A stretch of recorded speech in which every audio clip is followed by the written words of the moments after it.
just invite you to lead us and guide us as we make decisions for our town. Help us to have a true understanding of what is best for our town and our citizens. Amen. Amen. The first item that we need to talk about is the temporary construction easement, the turn lane for Cardinal Woods subdivision on the Glover Park property. So it was pretty self-explanatory. What would you like to say about it, Randy? Well, in order for them to put that turning lane in, they have to occupy that corner of the park. Did we have a map of that? Excuse me? Did we have a map? I don't think there's a map. Yeah,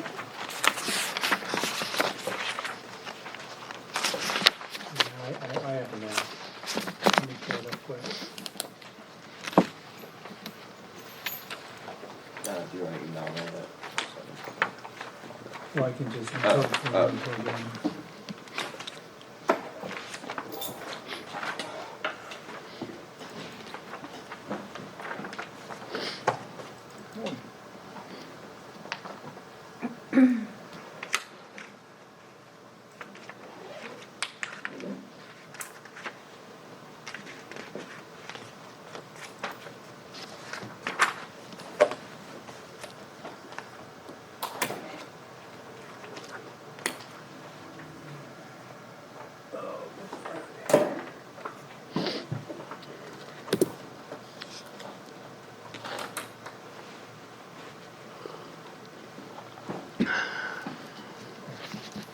So this is the map here.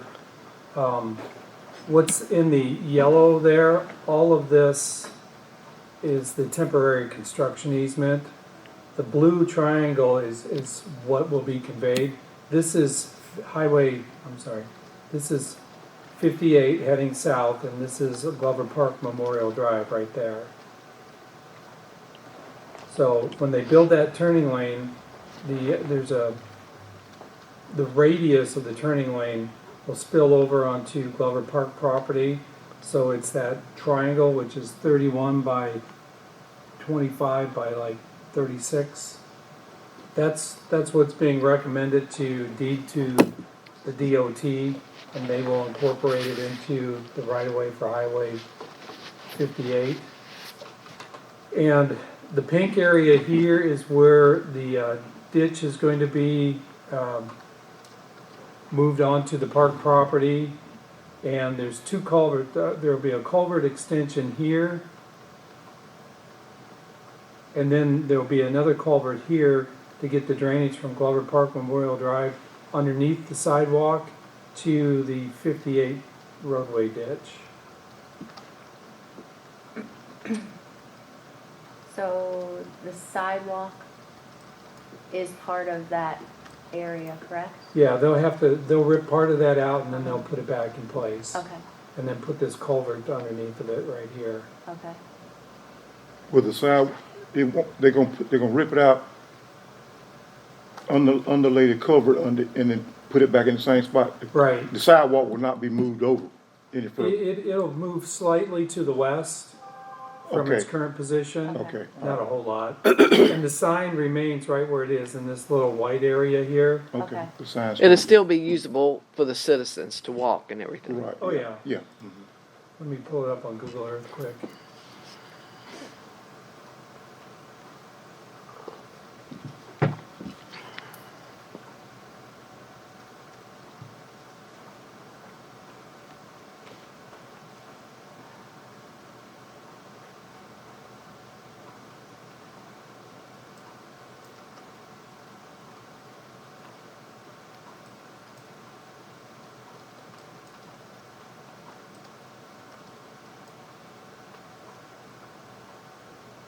It's amazing how you can spy on me like that. I swear. I know. Come right down to read the numbers on the street. So Okay. a portion of the sidewalk here will be moved that way. The sign doesn't have to get moved, but Okay.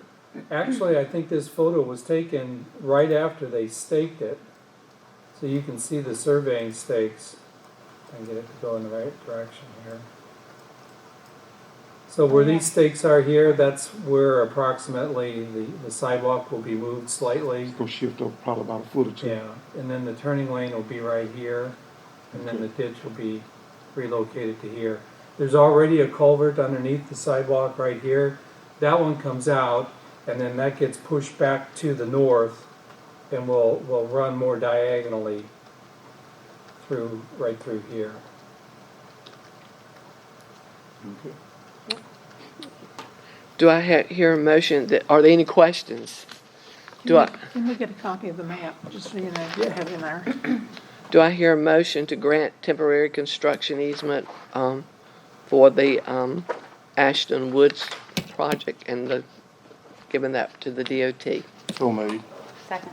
All those in favor, let it be known by saying aye. Aye. Okay, item number 2. Going places and people ask me when we're gonna get homes over here so they can move. I'm ready for him to start building. The next item is 3D to the NCDOT. So this is a deed that Mark Edwards had prepared, and what it does is transfer ownership of this blue area, which is part of Glover Park, from the town of Nashville to the North Carolina Department of Transportation. Do I hear a motion that we, So moved. is there a second? There's a second. All in favor, let it be known by saying aye. All right. I do think it's a good idea for us to have a map. Yeah. I Okay, meant to put this map in there. the next big item, presentation of the 2022-23 budget. So John's got a PowerPoint that he'd like to, which gives an overview of the proposed budget, and we'll go through that and answer any questions for that, and then we can get into the actual budget.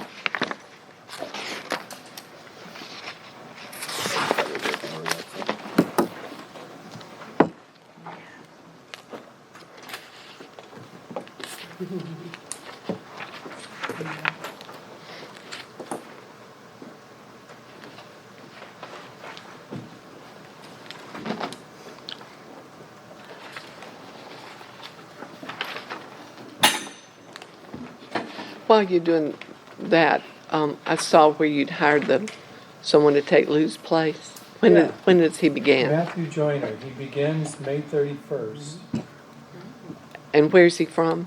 Nashville. Nashville? Well, he lives in Nashville. He's originally from Rocky Mount. Yeah. Okay. He lives, Emerson Court, I think. Which is off Western Avenue, He's a dispatcher with Nash County. Wilson County. It's with Wilson County, but I know, the name sounds familiar. I should know him.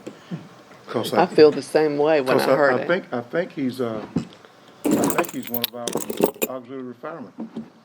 Well, so there's two Matthew Joiners. Okay. There's two, and that's one of the things I'm looking at, setting up his accounts for his Okay. computer and everything. Because they're like, don't you already have a Matthew Joiner? I said, Okay, yes, we need that's not the another one that I for know Matthew then. Joyner." Okay, it's not the one that I know. Okay, all right. And does he Is it go this by one? Matthew or Matt? Yes, that's him. Let me see. That's him.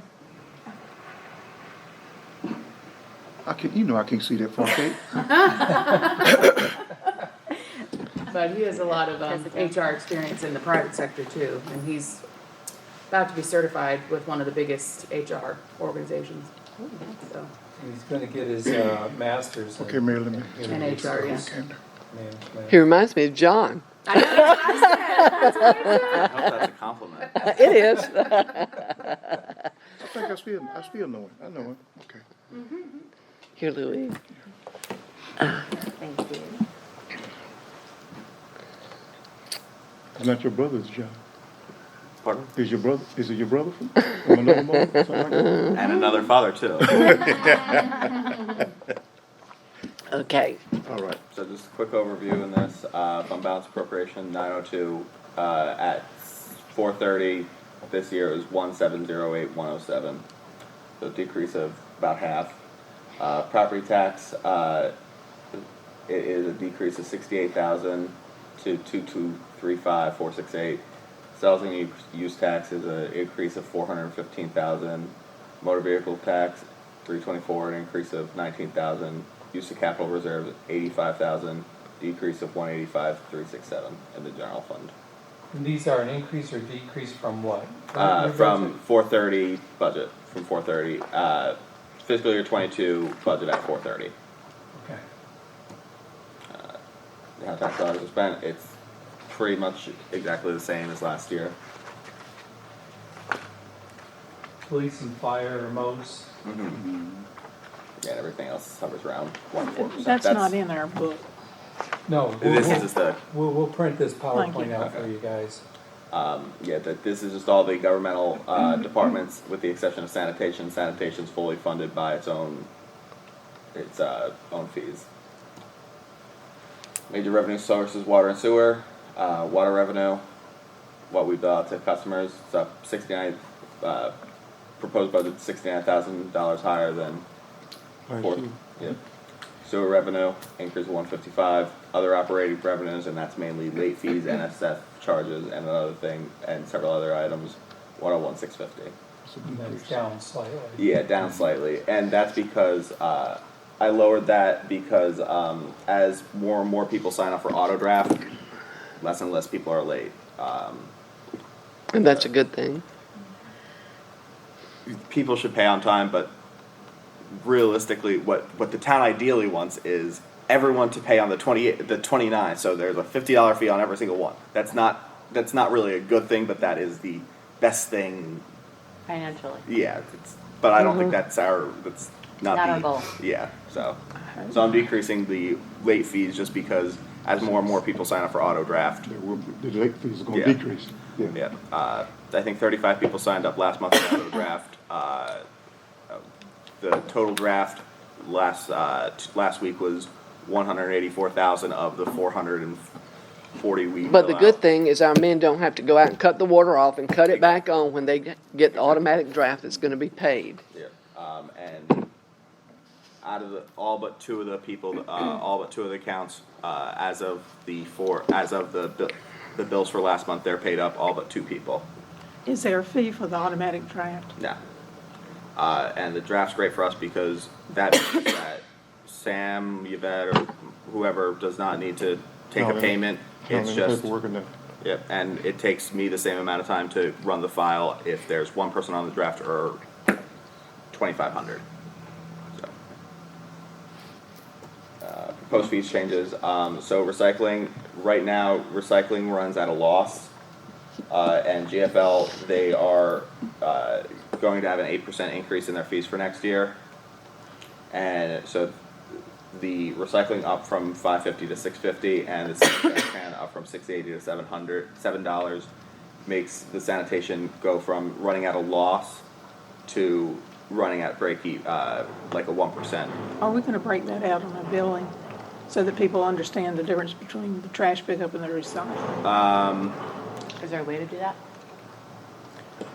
There might be a way to do it. It's on our fee schedule laid out that it's $21 for sanitation, $5.50 for recycling, $6.80 for second trash can. It looks like it'd be Maybe- able to break it out. on the Even billing. like on the back of the bill where we do those notices, maybe for like the first couple of months, we can have the top notice be that.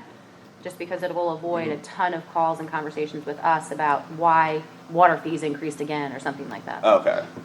Because we had nothing to do with recycling. And We it's can't not the law. control that. No, but they'll see the total bill Exactly. and they'll say, my bill went up. Well, Oh, there's- so just if that proposed fee gets changed, have that listed out on the message out on the Right, side. explaining and then, and, you know, showing a breakdown of what is charged for recycling versus garbage, yeah. And on the billing, we talked about that before, breaking out recycling and trash pickup so that people would know exactly what It's they're paying. probably doable.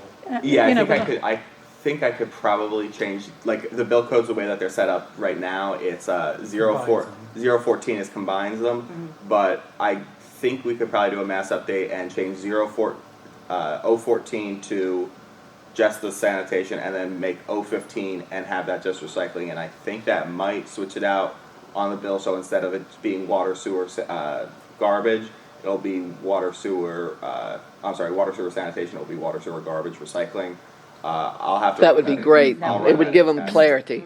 And clear, because a lot of cities are doing away with recycling because it continues to go up and up and up. How are they able to do that? Do you know? Like, I thought there was a mandate in the state of North Carolina. not a mandate. That's incorrect. There are cities that are doing away with it because it continues to go up and up. Early on, remember the Chinese were taking all of our recycling? Now they're not doing it. And so, you know, it's not as profitable as it used to be. Sorry, I'm just writing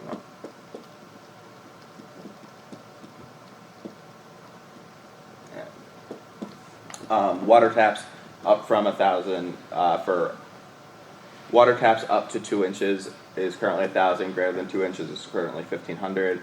Proposed change to up to 2 inches, 1,500, greater than 2 inches, 1,750. That was just recommended by Public Works of an increase in that just because the actual raw materials just got more expensive. And sewer taps, they recommended that it be changed to as quoted because if it's, I believe it's anything but over 12, anything deeper than 12 feet, they have to contract out with with another company, and there's a possibility where one to hook up to it, it would cost the town like $10,000 for one individual to hook up, and they would pay a $1,500 fee for it, and that's not really doable if that occurs a lot.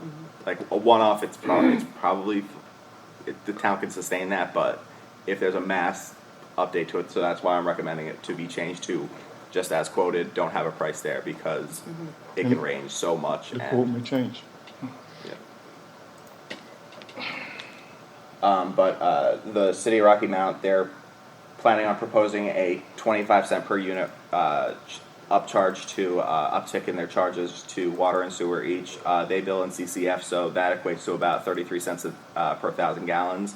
That's going to be about $156,000 a year that increase to us. Right now in Fund 30 budget, I think it can sustain it, but so I don't think we need to change it for July 1. But come October, hopefully not, but there is a potential that a conversation needs to be made with that. That's assuming if Rocky Mount agrees, enacts the proposed rate change. But we should be able to eat that uptick and be fine.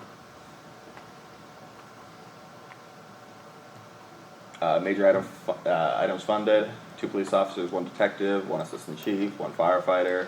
The 1 full-time firefighter that is to currently they have 12 part-time firefighters. This just eliminates 8 part-time firefighters and adds 1 full-time floater who just fills in when various people take off. 7 police vehicles, 3 for the new police officers and 4 just replacing old vehicles. 2 of which of the ones that are being replaced will be repurposed for planning and parks. 1 cemetery vehicle, 1 sanitation vehicle, salary study of 5% COLA, 1 quick response truck jetter, water sewer repair capital projects, streets and sidewalk repair capital projects, fire station 2, 1 valve exercise machine, 2 water vehicles, water tower repainting, 1 excavator and trailer, and 2 sewer vehicles. Go ahead. 2 water vehicles? That- What are we referring to 2 water vehicles? What are water I'm sorry, vehicles? water department vehicles. Okay. all right. That's what I And had a sewer question vehicles, about. same thing. Okay, all right. I think so. We got a tanker over there. So you're talking about trucks? Yeah, sure. Uh-huh. Just say 2 water trucks. Okay, I got you. Who knows? Maybe I'm trying to think of why I said vehicles instead of trucks. It's a, But automobiles, things with 4 wheels. And we're gonna replace 4 of the existing cars? For police, yes. We replace them with new cars? Yes, sir. We got 4 of them ready to come out of rotation already? Oh, yeah.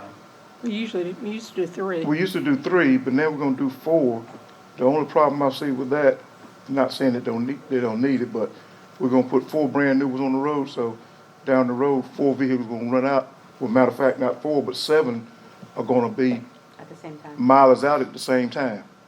Well, the detective's vehicle probably won't get as much miles, so that will take a little longer, but of the vehicles we have, I think it's 3, 3, 3, 3, and then one year you've got to do 4, and then subsequent years it's 3, 3, 3 again, and then there's an odd year where you have to do 4, and this is This I is it? believe that year. Okay, all right.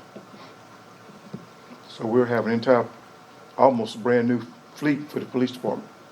Well, they're still driving around with, 2014s and 2015s and 16s in there. Well, while we're talking about vehicles, I got, not pertaining to this. Where did the new decals come from that maintenance department got on the trucks now? Where did that decal come from? I think they just get them from Glasgow.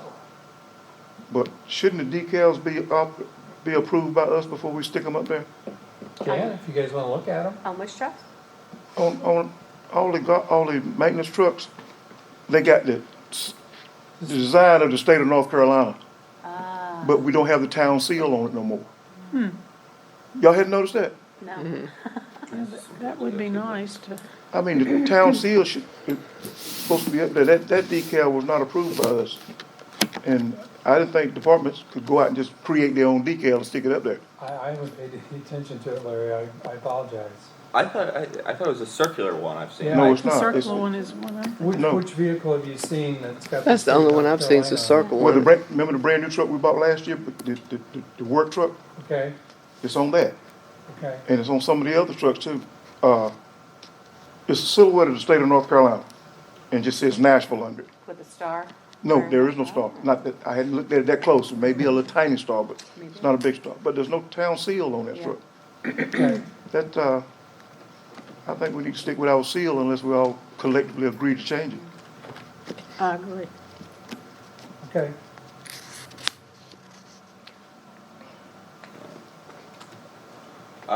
Difference between this current proposed budget and last year's budget. First column with transfers. Last year there was $2.2 million in transfers. This year there's 5.7, and that just moves money between funds, and that's primarily due to moving the ARPA money out of Fund 60 into 10, and then moving the freed up money in the same amount out of Fund 10. The 3087314, that is primarily due to $4.5 million in Fire Station 2, streets and sidewalks projects, and water capital improvement projects.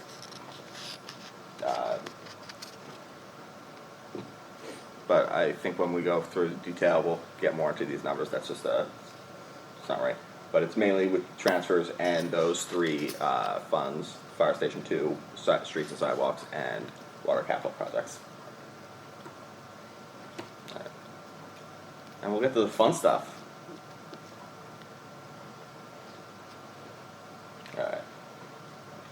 So, we'll start with the summary. Alright. Anybody have any questions? You need to book, what page are we?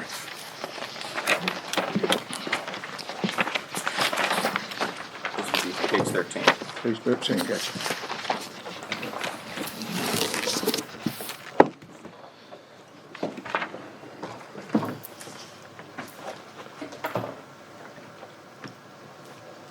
Alright.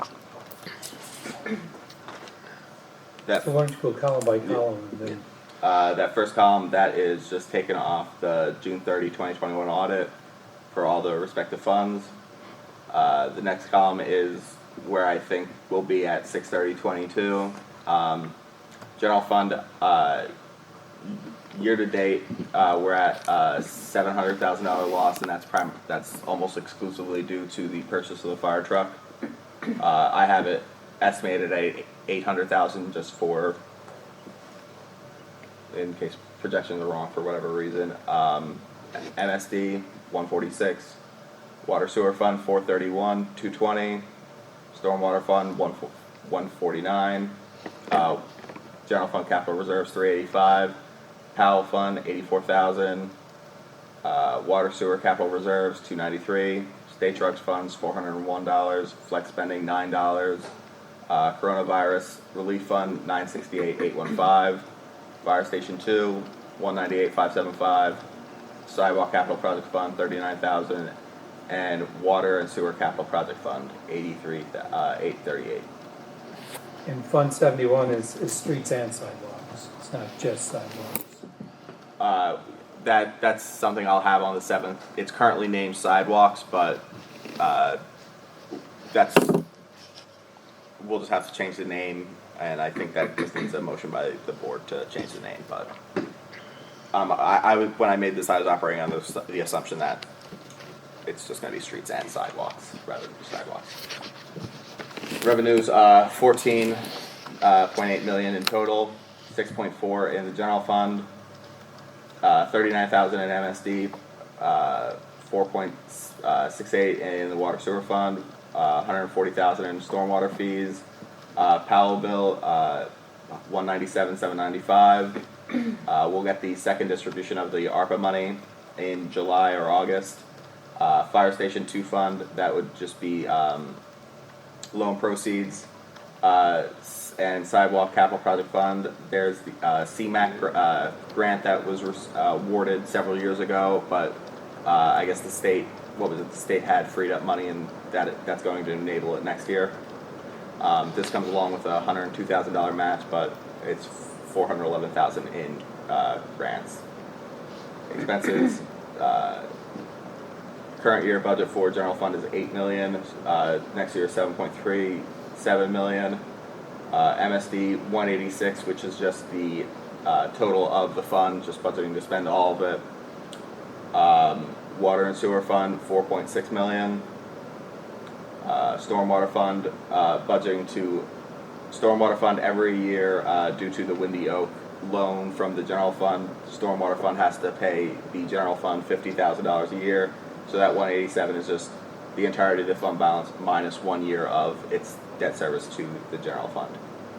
General fund capital reserves 465, and that represents paying for the 7 police vehicles, the sanitation vehicle, and the cemetery vehicle. Fire Station 2 fund, I have it at 2.355, 2.3 million for the cost of construction, 55,000 for 1.5 year of its debt service. Sidewalk Capital Project Fund, almost 1.4 million. That's 411 in the grant and 959 in other money. That's primarily ARPA money and 200,000 from Powell bill. Where would the lease money for the fire station 2, 1,200 a year, 12,000 a year? Where would that come? What line would that come under? 10,530. Out of the fire department budget. Okay. I have a question about the 2.3 for the fire station. We started out at $1 million, and then it went to $1.4 million, I think, and now it's $2.3 million. I can't speak to the original million number, but to my knowledge, that was before. That was in, what was that, around 2019 that number occurred? It was prior to all of the increases in Right. materials, before the supply chain issues. It was prior to all of that. But have we had 100% increase in materials? Probably. Yeah. Probably. Wood, like right at the beginning of the pandemic, it shot up doubles. Cement did the same thing, and it has not. I've seen 23 and 24% in materials, but I haven't seen 100%. Until we hire the architect to give us a detailed cost estimate, it's, I The would be size of the amazed building if it's, hasn't changed, the plans that we have haven't changed. it's 9,600 square feet, and that 2.3 came from when the fire chief came back from the conference about 4 months ago.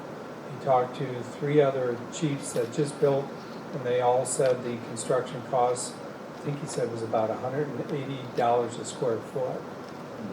And this is an estimated figure It is, anyway. it's estimated. It's an estimated figure, so it may not get that far, but I'm gonna tell you, concrete with the square footage of with the footprint for the fire department, every bit of that slab is probably gonna have to be poured 6 rather than 4 inches deep, 6 inches deep to accommodate for the weight of the fire trucks and stuff. And it's everything is outrageous. It's double just about. And also with that, I have another sheet that we'll go over after this then. But the goalie fire tax, it went from about 500,000 before the hike to 15 to this year 627. So that's almost $130,000 increase.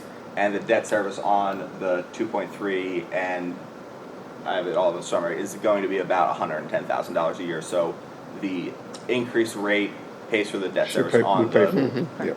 Have we nailed down an interest rate? I have several estimations.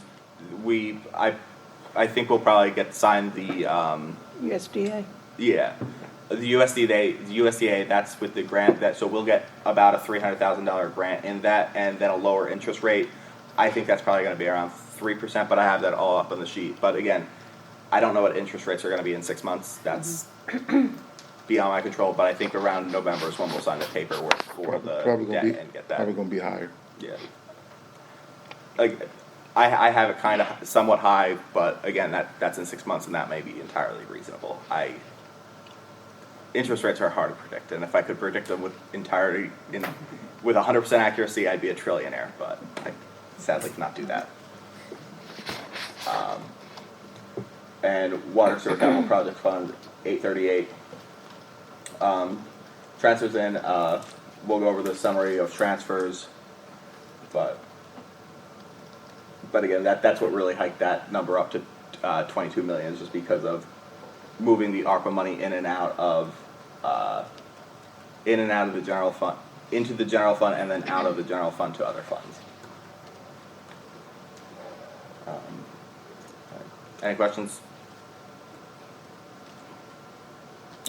All right. Also, just a quick projection of the next next 15 years or so. This isn't in your book. Yeah, Randy just asked me to make this yesterday, sorry. So this is just taking the general fund balance from last year. I'm sorry, from the prior sheet. Total fund balance 5.185. Stabilization by state statute 577. Subsequent year expenditures 902, which is just the appropriated fund balance, and then unassigned is 3.7. With that, these aren't really restricted to anything. This is just the state says, hey, you have to keep this amount of money in there. So it's not really restricted by anything. It's just the state saying, hey, you can't spend more than this, but that's not really an issue here. Subsequent year's expenditures, that's just whatever the appropriated fund balance is for next year. Again, restricted for next year expenditures, but beyond that, there's no restriction in this. And then unassigned, obviously, is not assigned to anything. Can you bump the size just a Yeah. hair? And can you give us a copy of that sheet? Yeah, I'll send it. Sorry, just when I was trying to print it, it came out looking ridiculous, and it was late. All right, and then just that's the revenue plus transfers from the last sheet, expenses from last sheet, appropriated fund balance. These expenses I don't foresee us having next year. Obviously, Nashville Junction, new officer vehicles, sanitation and cemetery vehicle, planning upfront cost of software, HVAC and security for the police station, and street sweeper outfit. And so for fiscal year 2023, estimated growth of 1% in revenue, estimated growth of 4% in expenditures, and after taking out that 577 just described and adding 4% to that number, get 7 million, 6.6 million in revenue and transfers, and taking 50% of projected development growths, 61,000 taken from here.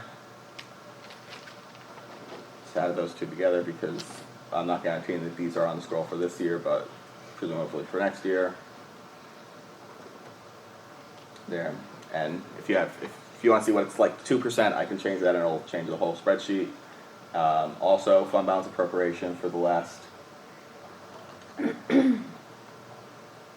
10 years for the general fund. Typically, it's about 57% of whatever we appropriate as fund balance. So taking that into account into this number, and just down the line, a revaluation in 2025 with a bump of about 186,000.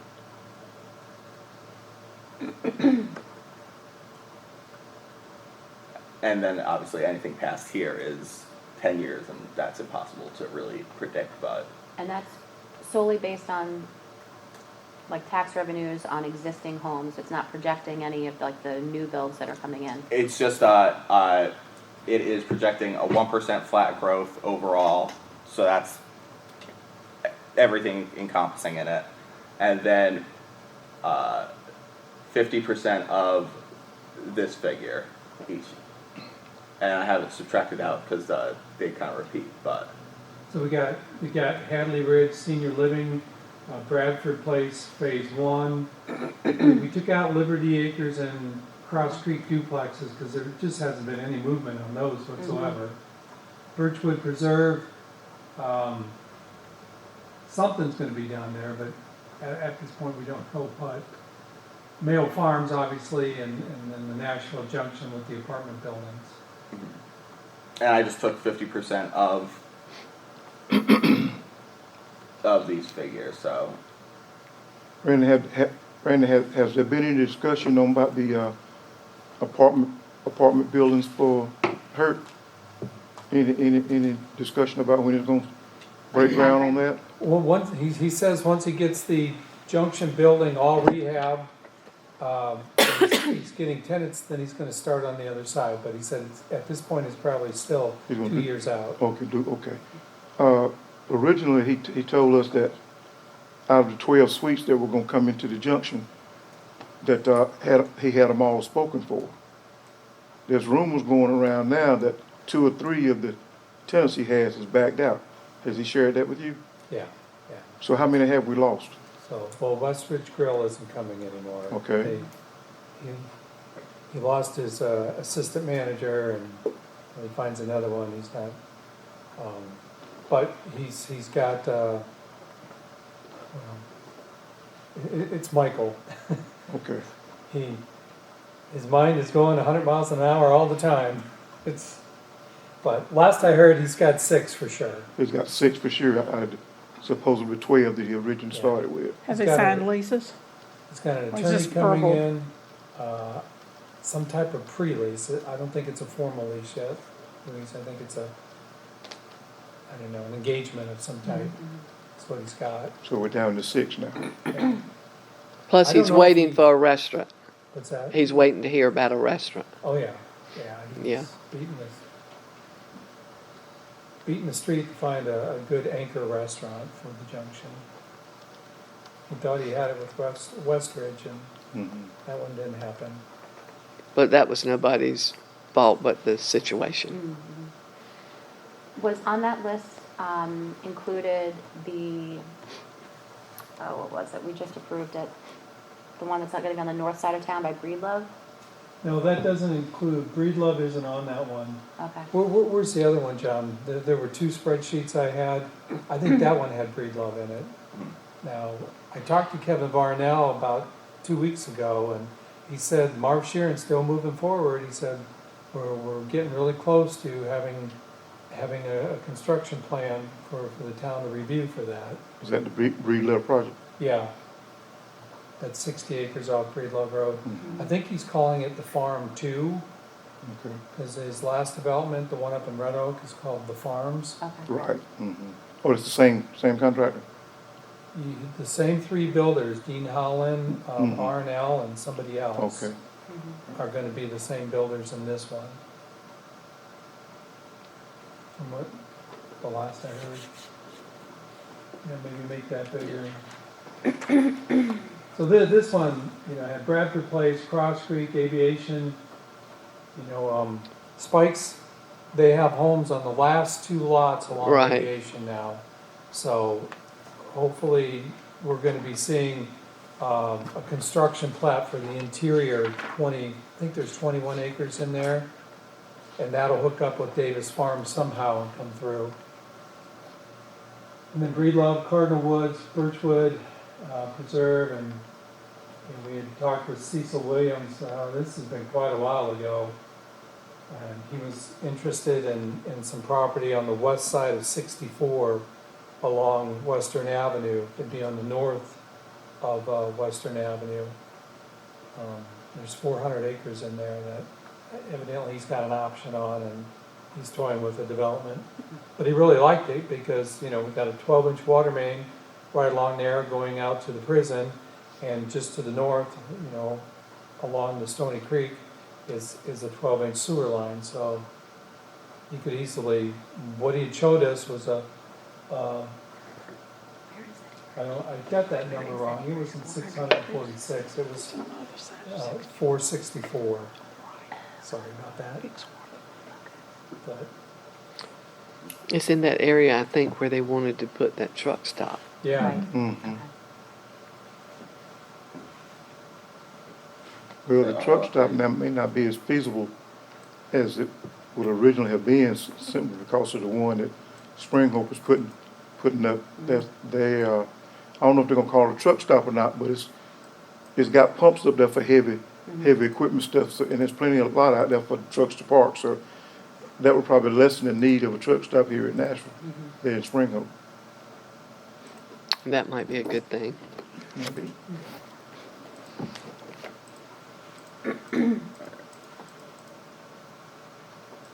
I think what John was wanting to show you with that projection is that the expenses that we have proposed in this budget are sustainable going forward. A lot of this budget is capital, one-time capital expenses. They're not reoccurring expenses, so.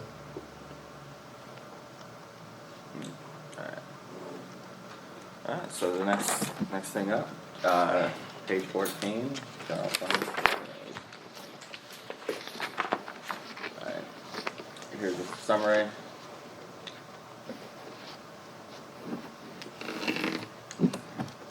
So we got FY20 budgeted and actual, FY21 budgeted and actual, FY22 budgeted year-to-date, and where John thinks we'll end up under that annualized column, and then what's proposed for FY23.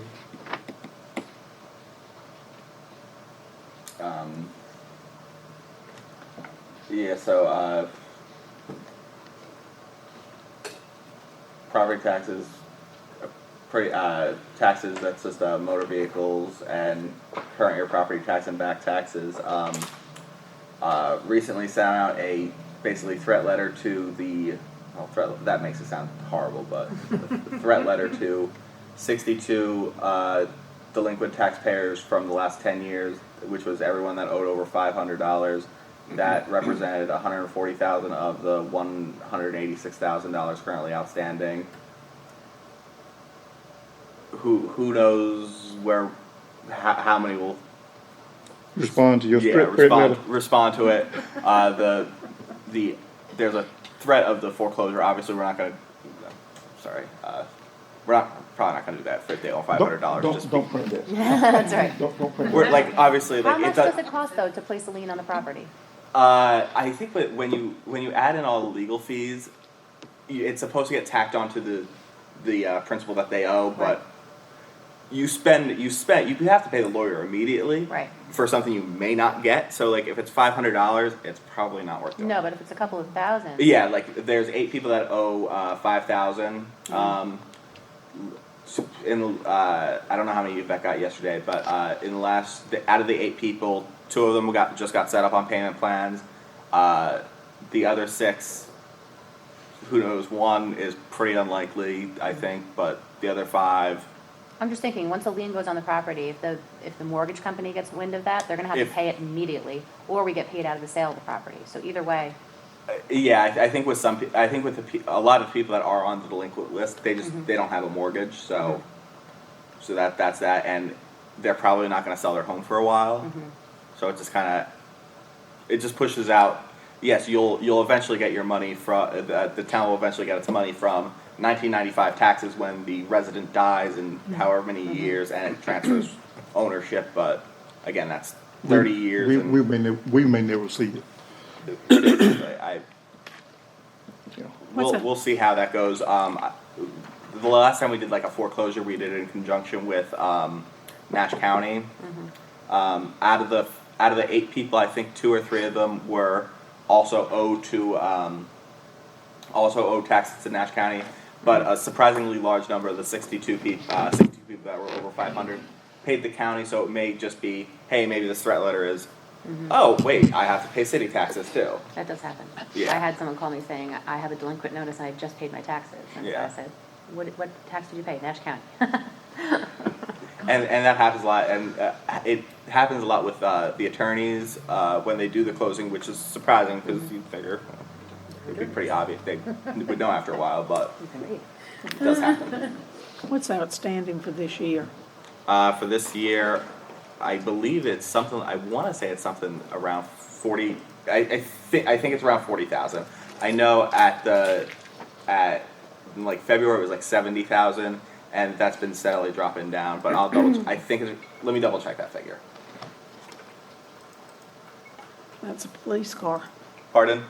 That's a police car. It is.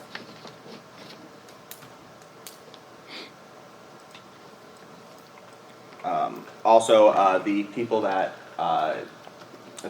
do our collections, I gave them their 90-day notice a couple of weeks ago, just because they're not doing anything. So we might as well just take care of it all and get. We can do it. We can do what they're doing. Yeah, That's it. right. Yeah, exactly. We were hoping they would produce.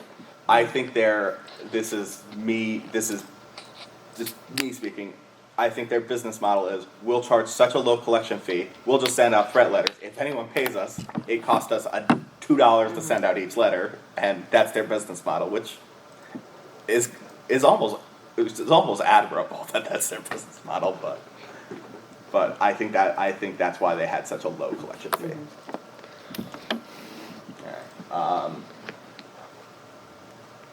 Page 59 in I believe it's page 59 in this booklet. Let me just check. Yeah, page 59 in this booklet.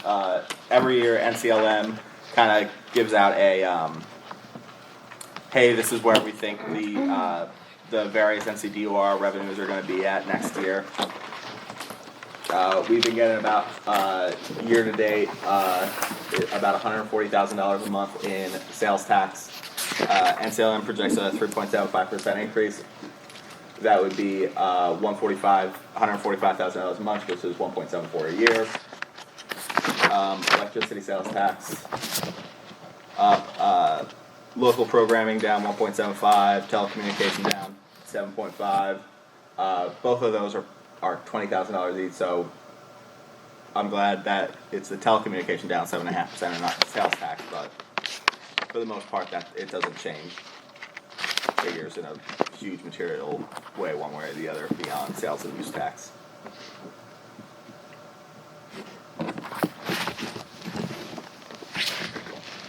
Jim, did Tress ever find that storm water special events? Who paid that and what that was? In Where are you? 2021, on page 14, in the middle of the page, there's a line item in white that says stormwater and special events. Mm-hmm. And we had received $2,175 in FY20, but none of us today can remember what that. I think unless it there was a special was- assessment. I think there was probably just a special assessment that is unlikely, which I did not project because I would imagine that's a special event. And also it would not even be in Fund 10 anymore. Right. But, I was curious. alright. Next up is restricted intergovernmental. A lot of these are just grants and whatnot. The only grant there's two grants that I included were the block grant that the police has not been awarded, but we've been awarded it for several years in a row, and I think it's reasonably assured that we'll get that. Which one is that, John? 24-211, the fourth one down. This one. And any donations or any other thing like that I don't have included in there. County aid to the library, $15,000. That's the amount we've been getting for the last several years. So yeah, there's a huge drop year over year, but that's just because when grants will pop up, and we can amend the budget, but unless there's a document that it's necessary to include it. And then the Powell funds got moved out of the general fund. Yes, today. Powell bill funds are in Fund 42 now. Powell bill funds should be roughly 197,000, but we'll get that at when we go over that fund. restricted intergovernmental, should that include the Gully Fire District money? It's been shown as sales and services for for as far back in the audits that I've looked. We could probably show it anywhere we want. But it is restricted.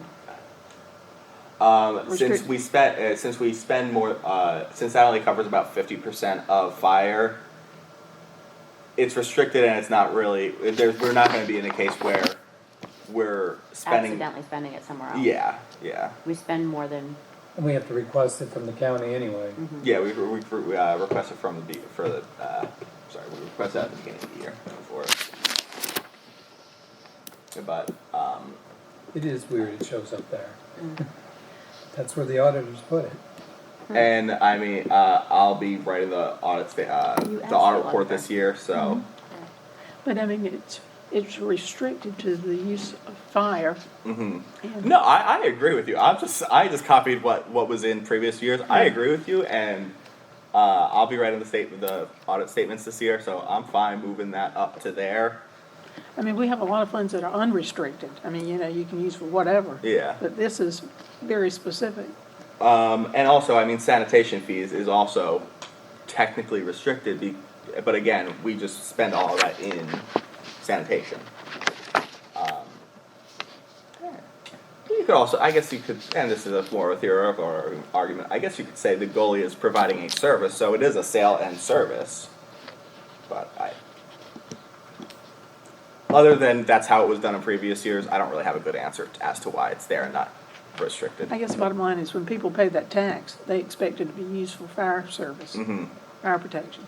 Oh, no, and I agree with you. I think I just copied over what was done in previous years, and we spend so much more than just the goalie tax that we don't really run into a situation where we're spending this money on non-fire stuff, so I guess that's probably why it was left there. Permits and fees, planning and zoning revenue, just asked Sheriff Planning Director about how much. He said probably about 8,000. PEG channel support, 26,000. This is pretty much an irrelevant revenue because 100% of this we have to remit to Nash County Community College. Stormwater fees, last year in the original budget there was 40,000 budgeted there. It's zero this year. That will be in its entirety in Fund 40, and it will be 140,000 budgeted. Disposal fees, 1,000. Fines and fees library, 7,000. Unless Amanda starts cracking the whip. Joking. That's yet to be determined. I'm joking. Sanitation fees. This is including that dollar increase in recycling and that 20-cent increase in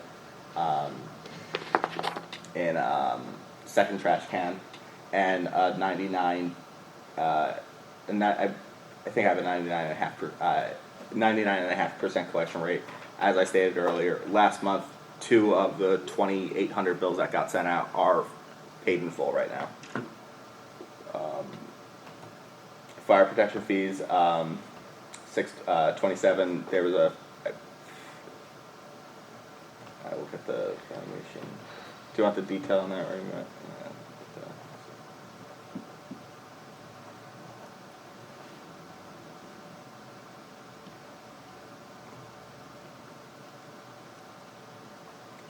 There is a $422 million valuation in the goalie, 15% tax rate, 99% collection rate, comes to 627.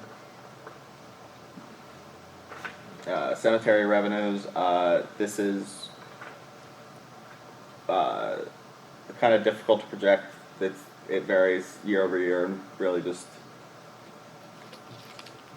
a morbid reason, but depends how many people die, I guess. 35,000, which is lower than what we've collected year to date, and significantly lower than what we collected in 2021. Perpetual care, that is tied to cemetery sales. That is also just restricted to Cemetery fees, but again, that's the same case as with the fire. We spend significantly more than 18,000 on cemetery, so we don't really run into that problem to where we have to make special case of it to make it restricted. Recreation department fees, I just have it at 6,500 as programs are added, or if attendance is so high, we can always amend the budget if it's significantly higher and we're paying more in contract services for recreation or supplies if that amount is far and above exceeded and obviously justifies more than. Court costs $1,000, book sales $500, fingerprinting $1,000, sale of assets $0, park sponsorships $0, parking violations $0.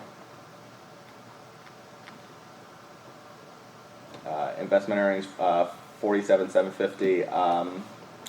July 1, I plan on buying a year-long CD just because there's very restricted to what you're allowed to obviously invest in, and right now the majority of our reserves, about $5 million, are in a money market, and money markets, it's just to provide a little bit of flexibility, but we haven't done any activity in that other than collecting interest in that in the last year, and with adequate planning there's no reason to have a money market versus a CD. Is the money market at Providence? Yeah. Aren't they doing about 1.14? It's like 0.3. The money market is at 0.3 and the central depository is at 0.15. The 1.5, that seems high. What at Providence, what are you? Check that. Okay, because I know I talked to Dylan and 1.14. 1.14 for just a money market? Mm-hmm. Is he trying to get one over on us? Is that what you're saying?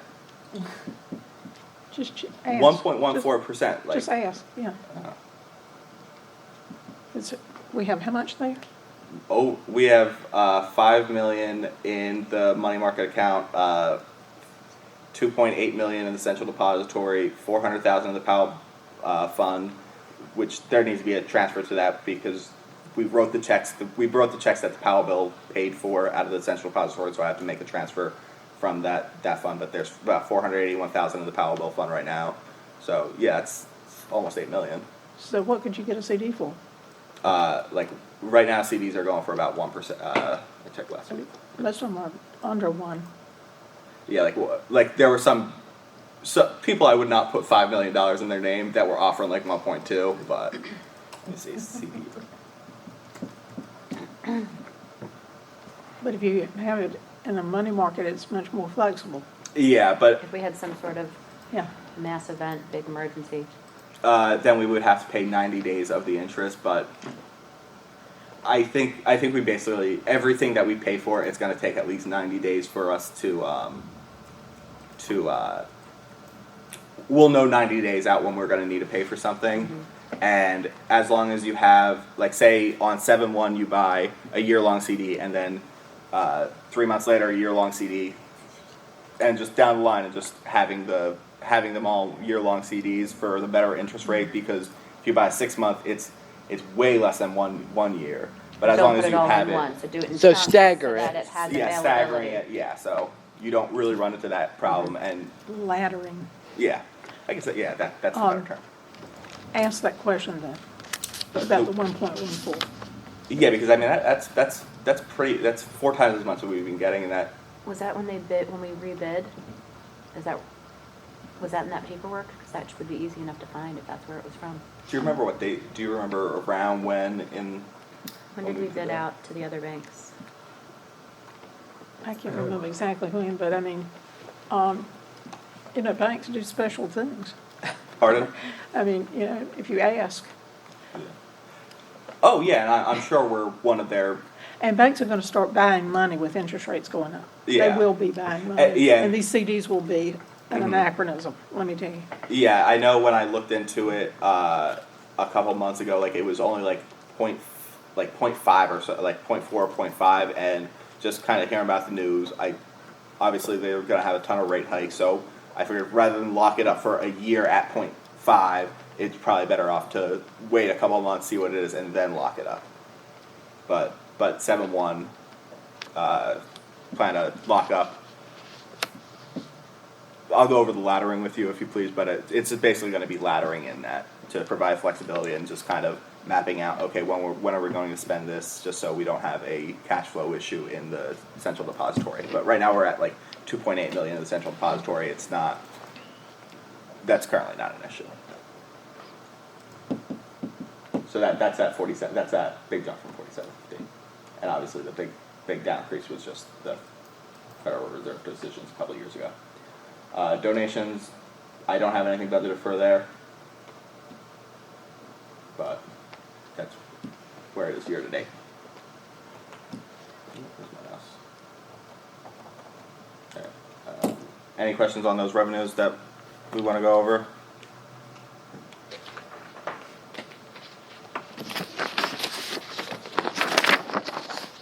Oh, we're good. My computer's acting a little slow. Let's see. And we'll move over to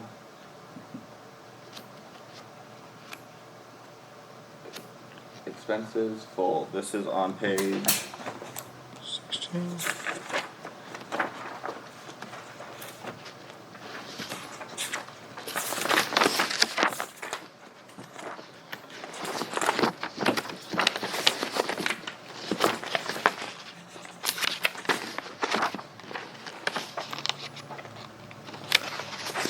uh, 33.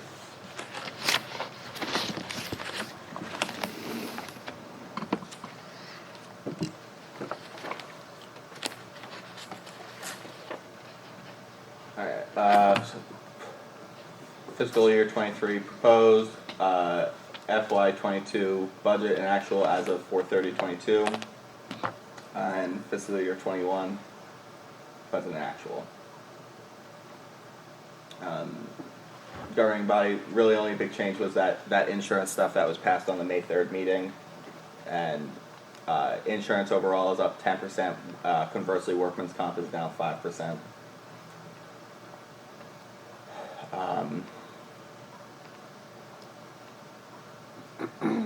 Any specific questions, or should I just go through total by total and you can stop me whenever you do? Alright, admin last year 277, this year 302. HR 165 last year, this year 157. Tax collections 243 last year, 256 this year. Planning 250 last year, 246 this year. Public buildings 289 last year, 278 this year. For a total in general government 1.26 million last year, 1.28 this year. What's the percent on the far right column? That is a percent increase from 22 budget to 23 budget. Okay. Police 1.9 million, 2.13 million. Fire 2 million, 1.5 million. That's skewed heavily due to 691,694 being spent for a fire truck. Central maintenance 80,000 to 87,000. Total public safety 4 million to 3.7 million. Again, that is heavily skewed by that the fire truck purchase. Transportation 791 to 398. That is primarily due to the $400,000 budgeted in fiscal year 2022 in streets and sidewalks projects, and that is all being moved in into Fund 71. Solid waste 654 235 to 685 236. That is primarily due to the GFL contract increase and the Rocky Mountain transfer fees increase. Cultural and recreational 320 315. That drop is due to what was that? It was the Nashville comprehensive plan that was planning. What did they call The master recreation master plan. recreation plan being bought fully paid for? Farmers market 325 to 343 608. That's just mainly rolling over the 275 in capital outlay budgeted for that, and a full year instead of 6 months. Libraries, 347 to 348. Total cultural and recreation, 992 last year, basically $1 million this year. Cemetery, 83,000 to 86,000. Non-departmental, 107 to 139. That is where debt service is paid out of, contributions, the Gateway Partnership, and that paid channel distribution I was speaking about. We didn't have anything budgeted this year in that category? 107 was budgeted. Oh, but it wasn't broken out, all right. Every time I see a new printout about the farmer's market, the numbers is going up. It's like a new department. Every time we look at it, it's higher than it was the last time we looked at it. Alright, It's higher than let's the go back on library. that. Oh, let's just say. Alright, so. Well, take out the 275. The main cause of that is just this year the lease we have to pay and the farmer's market assistant, and that it's making a full year basically. Alright, so I'm happy to send you all these spreadsheets. This is the detail that's in the back that's being pulled forward. So here's the breakdown line by line. I'll make that a little bit bigger. And this is also on page, what page would that be on? 31A.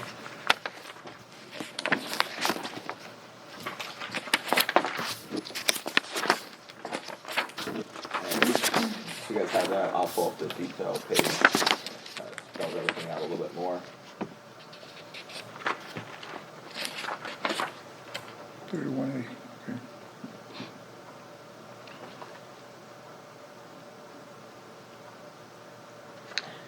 I noticed on 32, page 30, the non-departmental, there was nothing for Boys and Girls Club or the contribution to the community building, all that. The only request that I received was from the Arts Council. Okay, If that is I can add in that 55 and that 1930 and that 300 if that is what the council wishes. Well, you're probably gonna get a request from the Boys Club. Okay. That's coming. and the community building, we And the support community that. building, Okay. community And building. we've I'm always- just gonna roll the same amounts over to Yeah. this here. All right. Change that. That's And the American that's going to Legion. change all these numbers slightly. I hope Well, that's okay. I saw a big blank there, and I thought that those requests will be coming. It And the will. $300, that's for the flags for the American Legion, you know, that we help replenish those every year. So contribution to Boys Club. And the Girl Scouts, they, Mhm. We have Girl Scouts out of Nashville anymore. we don't, 300. maybe, then maybe they'll stay blank. Last year, Girl Scouts was 2,500. Same amount this year. Well, you just said we didn't have a, I'm not sure that we do. Not They- sure They we- used to operate out of the community center, I believe, but I think maybe they're in Red Oak now. what'd you say it was last year? 3,500? Did it actually get paid out? That 2,500. Yeah, we paid 2,562. We did pay it out? Okay. Okay, so maybe I'm wrong, maybe we do still have it. All right, I'll add that in then. Okay. Sadly, I'm not in the market for Girl Scouts. I got you. They won't let me be a member. No? Shocking, I know. I'm surprised we have scouts, we just have scouts. Everything's become gender neutral. 149, 703. Sorry. Makes the damage looks interesting.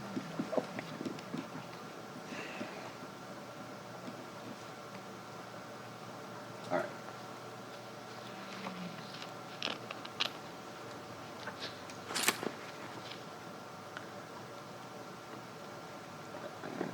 All right. So we are appropriating $952,433. So are you 35? No, we'll be appropriating after that change, 912,579, Where's that number? right here. That number changed, that number, what it was before that change is on page 36.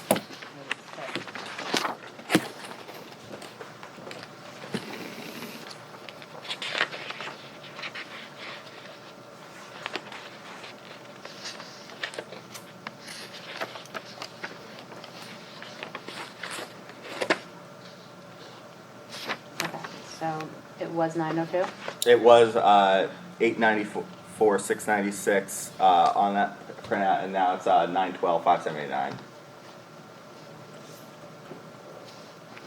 That's page 36. 36, yeah. It was 894, It's where the Right here? Yep. It's 912. 912, Yep. 912 even, 912, 579. For materiality purposes. it's 912. Oh, okay, I have my old sheet and now my new old sheet. Will we get new printouts? That's the terrible thing about it. You change one number, seven pages change, 7 things change. That's why I love Excel. I changed it 3 places and I changed You change it one a time. number Did it in all one place for you. and it changed all the way through. Everything through. That's why paper does not have that luxury, sadly.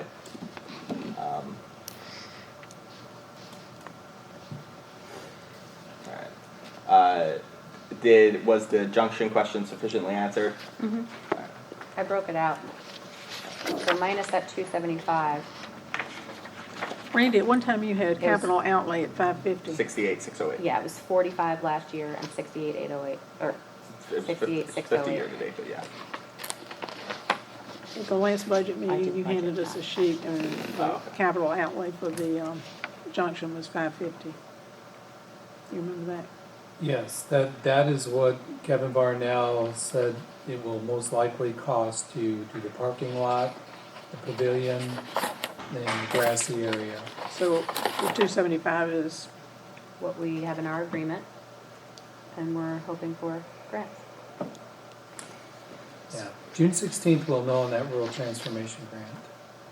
So, keep fingers crossed. And then, anything we apply for a grant here this May 2nd, none of those is in here. The one thing with the National Junction Grant, so Chief Puckett requested 4 new officers and 1 detective. And this is 2 and 1. I think if we get the National Junction Grant, that frees up 275. I think that makes an additional officer possible for that. I don't know what the council's thoughts are on that. Well, we need. And again, I'm not gonna have it in here, it would be a budget amendment next year, assuming the 616, there's positive news about Nashville Junction, that will free up 275 in expenses, and it cost about 110 for the first year, and then probably about 60,000 every year after for a police officer. That might be going to lining sewer manholes. Well, hopefully there's more than just National Junction positive news when Yes. the news of the grants come out. Anything in this that you had? Do we want to go line item by line item? I don't. What does everybody want to do? What page are we on now? We are on page 30, 32. 33. I don't know if any of the departments, if we want to go over line by line or overview. I'm happy to be here 15 hours going line by line with everyone if that's what you guys want. I don't know if there's specific questions. I actually was only able to open up my book this morning. If we could have just a moment to go through on our own Take and see your if we have any questions. Well, you could go through the line detail on the expenses. Let's see. Did you say 32 or 33? I was just saying 33, which is the first page. of that. 33. Yeah. Okay, gotcha. But all that information is just It's back here. It's just the details right ahead of So it. if you wanted to go line by line on the general fund budget by department, it begins on page 21A. we've always done that, haven't we? I'm happy to do, I like talk, I find this stuff interesting. I'm happy to talk about it with you all day long. I just didn't wanna flood you with So what page are we going back to? 21A. 21. 21A. And no, we don't want to be here all day. No, and I went through it yesterday, all day. Yesterday afternoon, I sit there and It was on, We they had brought one it, day for it. they brought it the day before day before yesterday. yesterday. My husband must have been hiding from me. I literally just saw it this morning. I was like, where? I never got my packet. He's like, oh yeah. We normally get it several days in advance. I But the- thought we but the would have gotten printer- it on Friday. But the printer gave us a problem. When I had the copy. numbers done, when I went to print it out, it was even smaller than that, and just, Well, we have it now, and that we can't change what didn't happen, so let's go. We got it.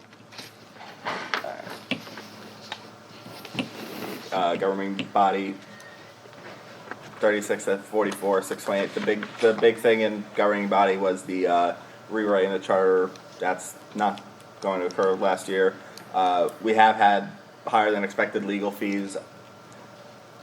That's just other than there's been a lot of things that required a lawyer. I don't know that I have a better explanation for that. 420. That's the manager and town clerk. Salary study of 5% as detailed out in that spreadsheet. School government fellow. We have an opportunity to share one with Red Oak. So they're paying half, we're paying half. Now, what page are we on now? We are on 21B. Okay, Granicus software, Municode software. That Did you is. put your new sheets in, Brenda? That we- I think I did, but I'm trying to find out where I put them.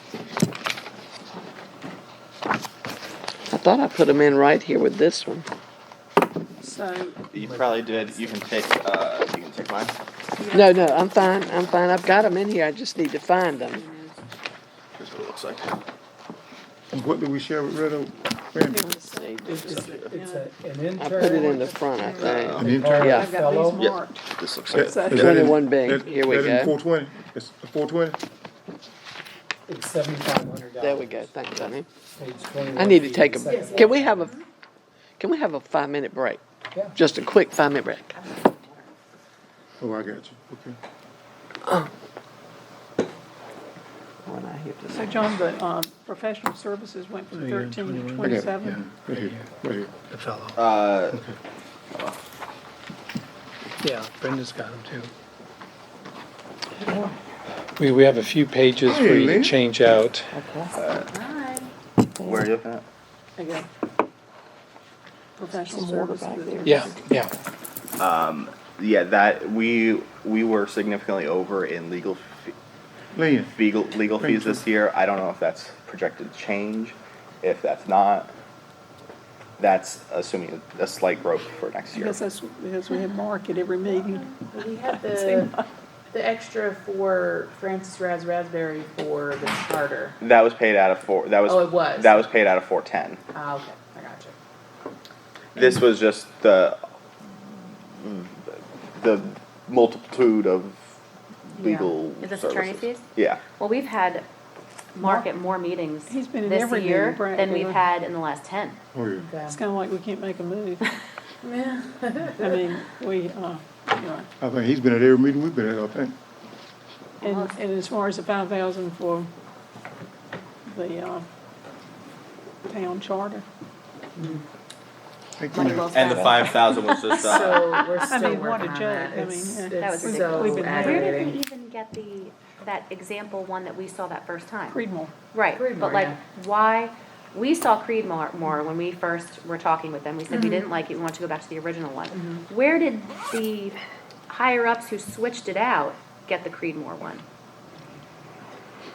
I You don't know know, if they like, just why would they adopted that pull, as why would like they a pull template? I don't know. Creedmoor of all things? I- It seems to me that something might have been Yeah, I think some accidentally. folks with the School of Government worked with Creedmoor to come up with that one, and that one was actually, sent through the legislature and approved. Okay, so but maybe that's the standard I that they think use that's for all. the standard they have adopted now for charters, and I'm That's like, no, ridiculous. we want what we Yeah. say here, like, what are you doing? Goodness. And they haven't given us the okay, have they? No. No, still working on it. There's nothing to work on. Send them over. I know, there. I mean, And what's Yeah. it to them if it doesn't go through? I don't know. You know, like, that's our problem. I have no idea. It'll go through. It's Right. just- But I'm wondering what their reasoning was for switching. Don't know. They didn't give us much of a reason. You know, we're big, you're small, we're right, you're wrong. We're smart. Sounds like dictatorship. And now they're saying they're so backed up with other bills to draft before the I've been- deadline. I'm like, no, ours got in very early. Like, why aren't you responding? Wow. I'm gonna send her an email right now. There we go. I'll do it right now. Big deal. Did you get the new pages? We're on 21B right now. Yeah, that one.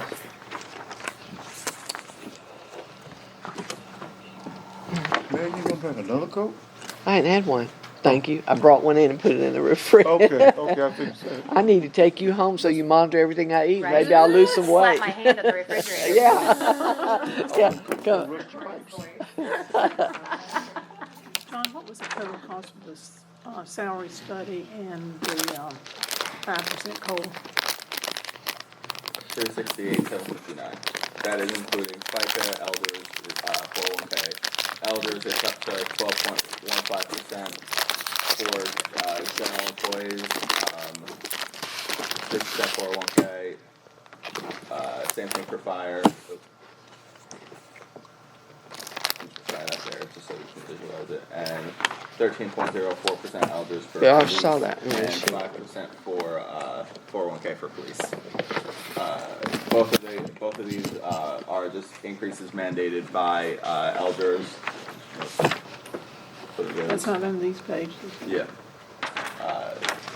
I don't think I have the calculations of the extra things that are impacted by that on that, but I just have it on this side.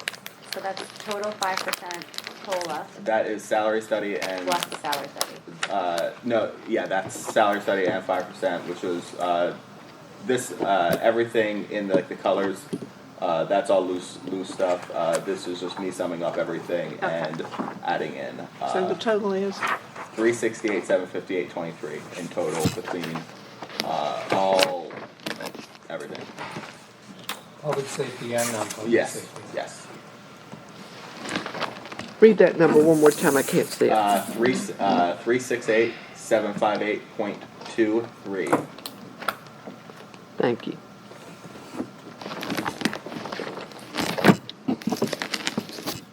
How often do we do that?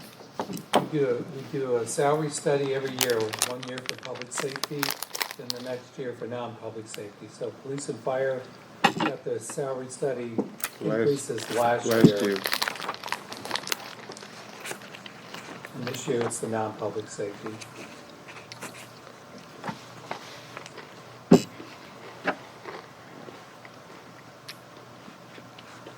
Okay, John, take it away. Alright, so admin, we're at admin.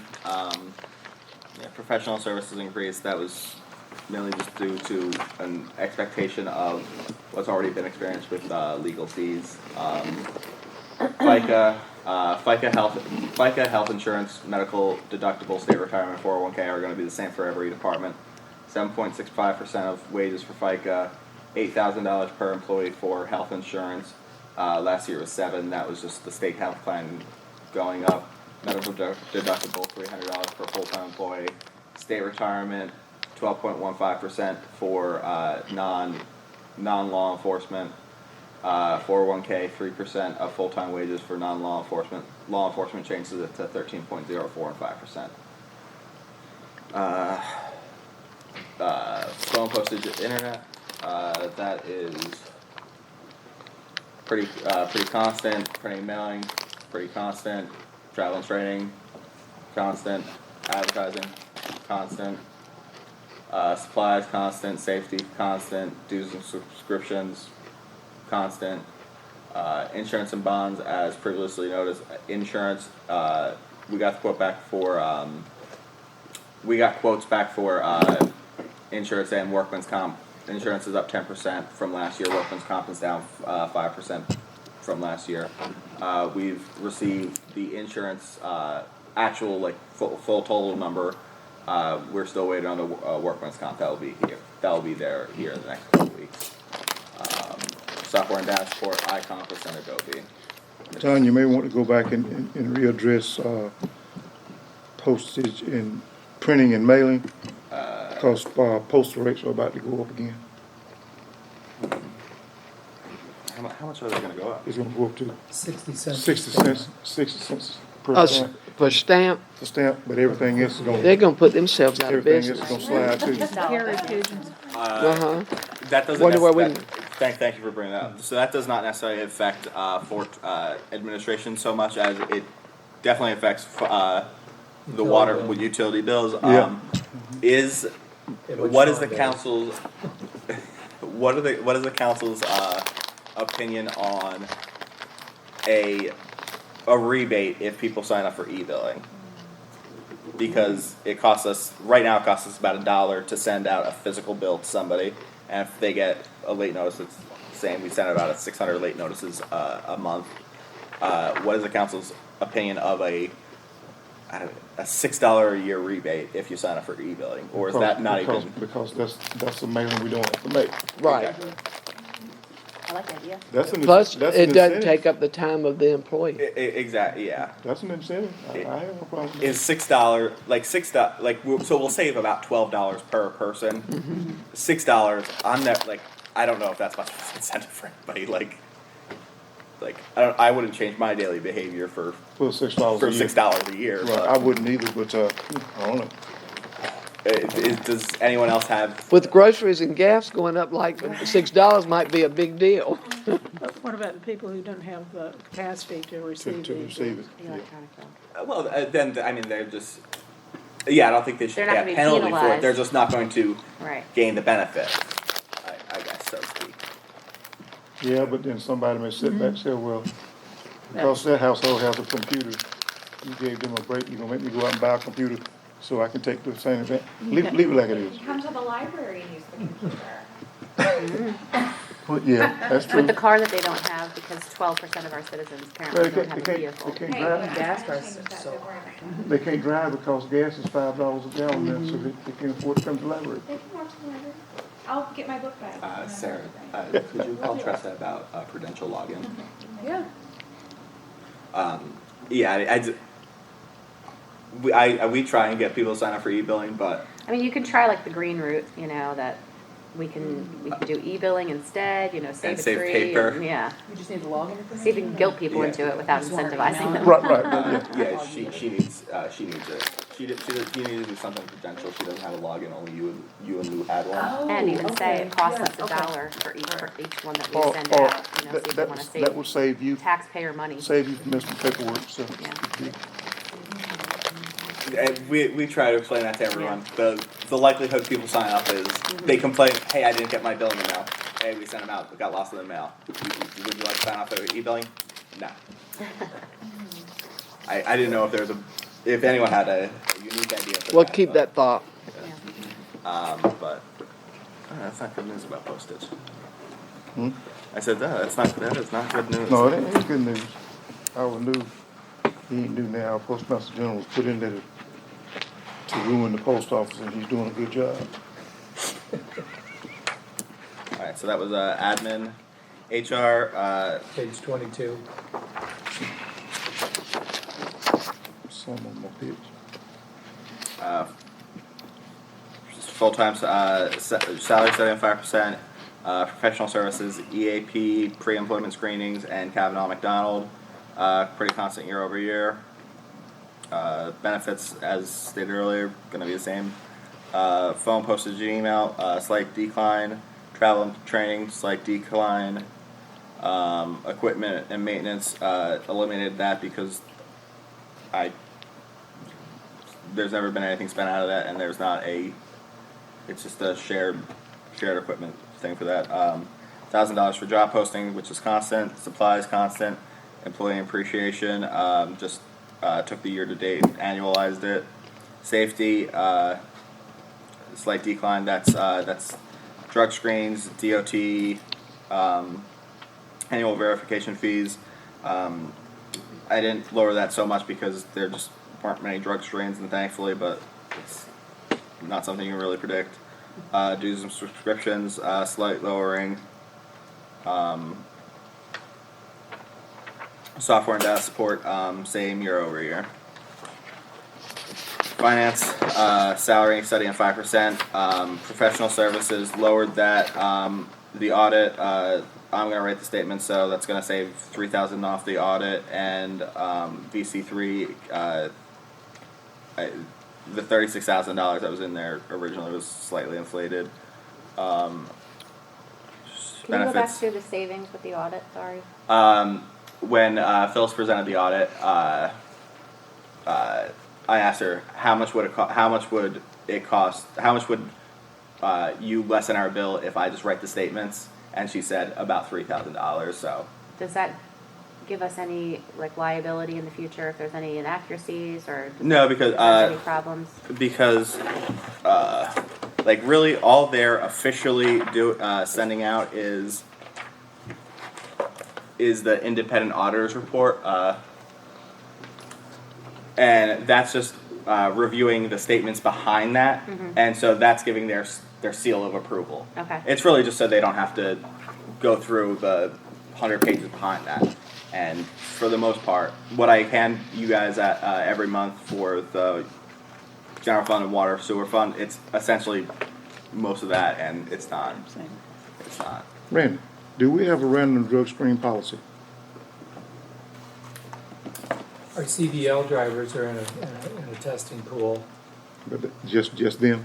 and then upon hire, or Right. if you're in an accident, on suspicion. But no random Well, the CDL drivers are, yeah. CDL, but they're the only ones on random? Yeah. Okay. But yeah, so it takes a couple hours. It takes probably a weekend to do, but I think it's worth saving $3,000 for, so I don't mind doing it. And I think they're fun. It's a puzzle. And you're qualified. Yeah, it's not. Well, they'll be verified by the auditor. Yeah. Yeah, like it's Anyway, not. I mean, it's they'll not still anything- review and make any Yeah. recommendations that Yeah. need to be.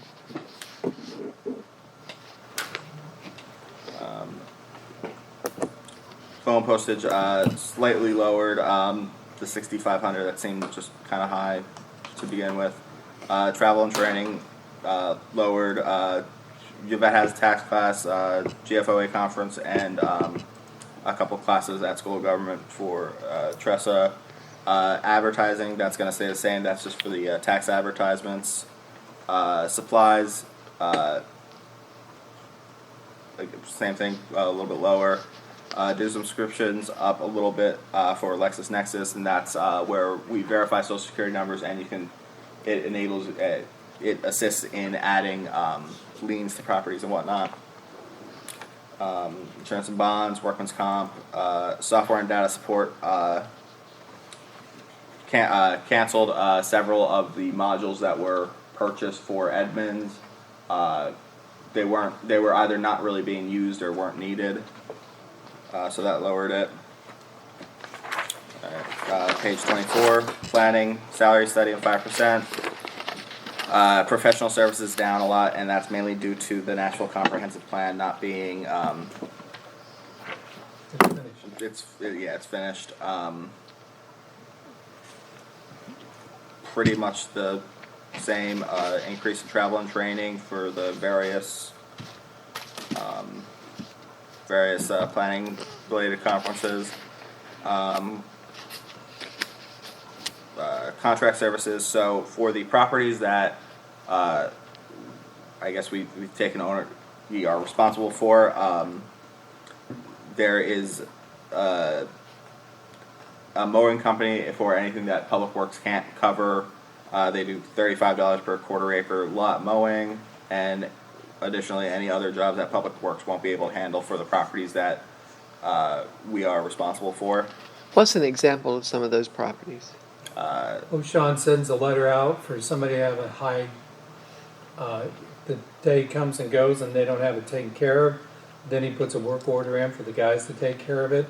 We're down 3 people in Public Works right now, so depending upon what's going on, it could be another 2 weeks. before So he they get to contracts it So out. in those Okay. cases, and, you know, this price that, Sean got quoted at $35 per quarter acre, I don't even know if we can send our guys out to do it for It's a that. good price. Yeah. It is. But that's an example. And then, you know, we have a few stray lots around town that we own that, you know, we tore houses down and eventually ended up with ownership.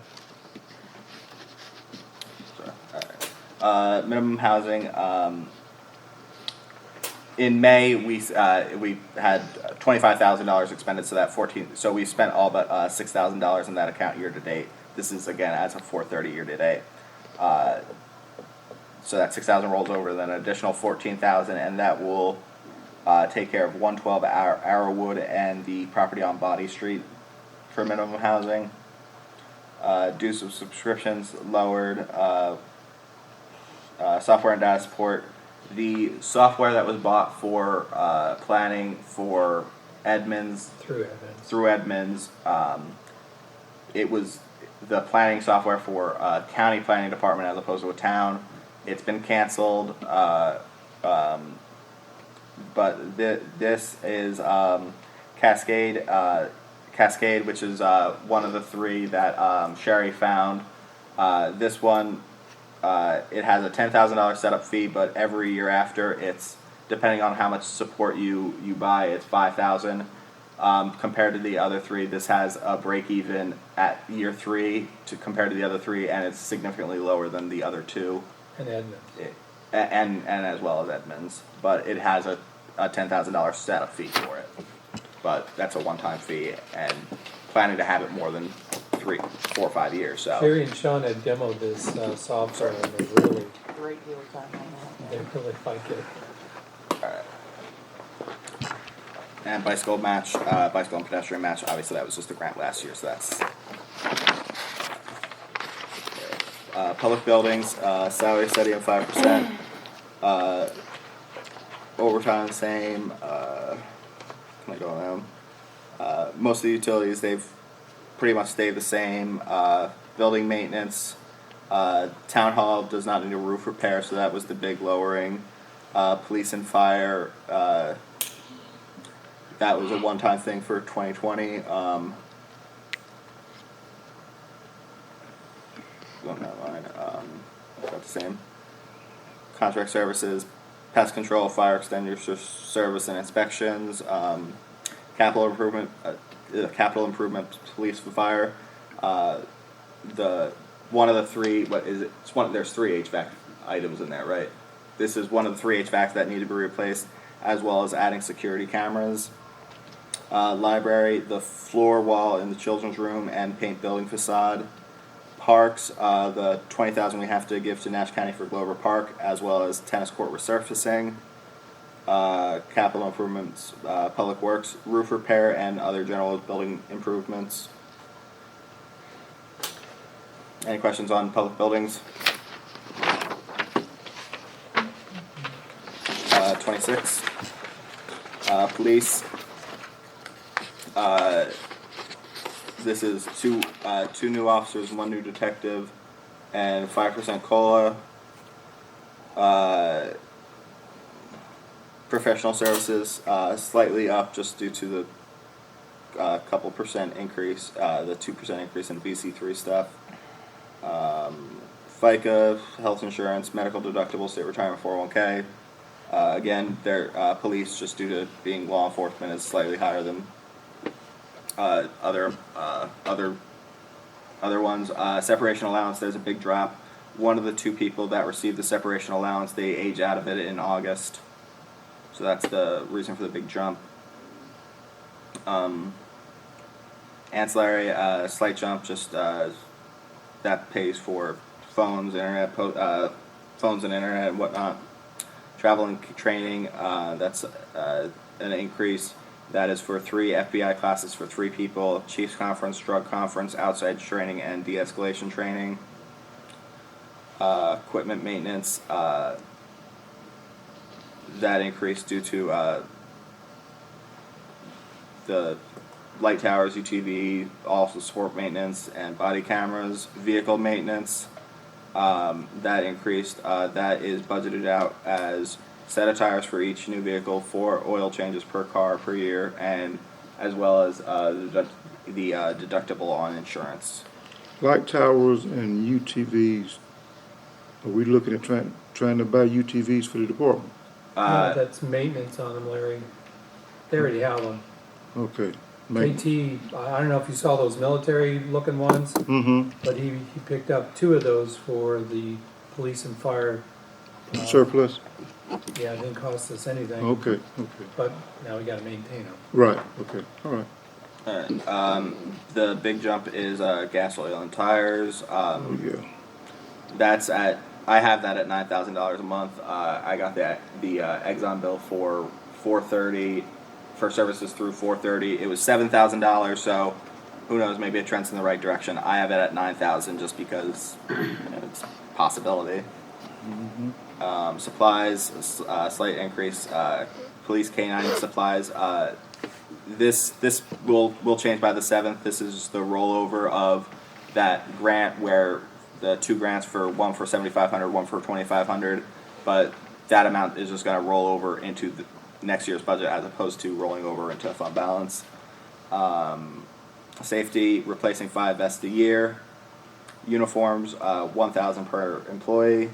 Plain clothing allowance, $500 per 4. The block grant, $24,211.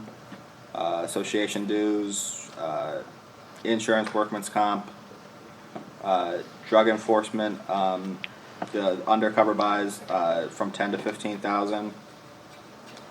Software and data support that increased mainly due the change there is the flock cameras and also just general increases in those listed up their prices year over year.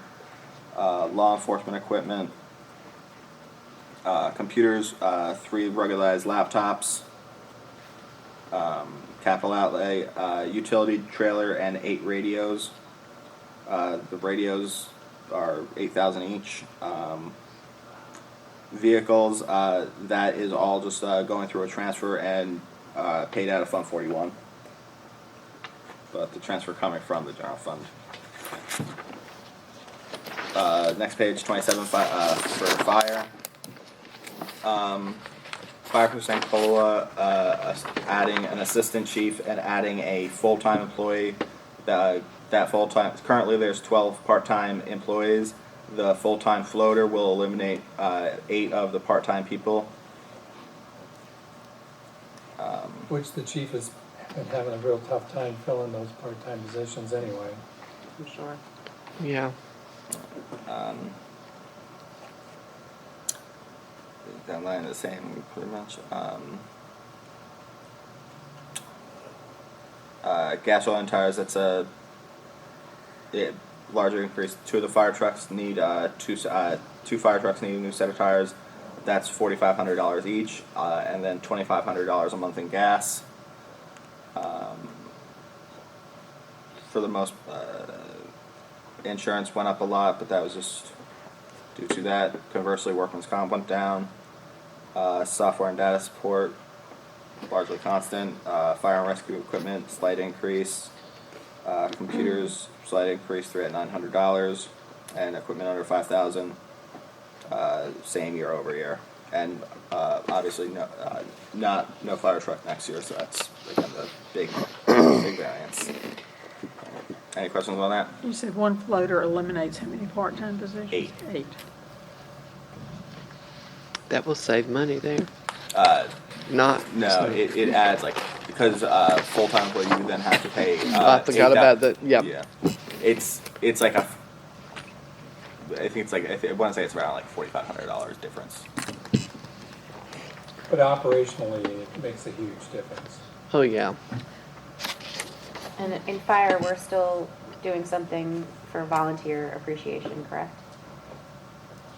What was that? Chief didn't point that out specifically, but we're assuming so. Okay. Yeah, most things stayed flat or trended up. I don't remember which line item that. Yeah, the only thing I see that doesn't transfer over is miscellaneous, but that didn't transfer over last year either. So, I don't know where it comes from, but we need to do something for the volunteers. I know the pension fund that $2,500, that's specifically to volunteers, but I don't think that's what you're talking about. No, like some sort of employee volunteer I know- appreciation dinner party. I know, something. Chief, he usually codes that to travel and training. Okay. So that's where, when I'm looking over the invoices, I know I've got Okay. that a couple times. I think that's where he just pays it out of. So I think Okay. it's just including the travel and Alright. training. 555 central maintenance, salary set at 5%. This is all pretty much largely the same.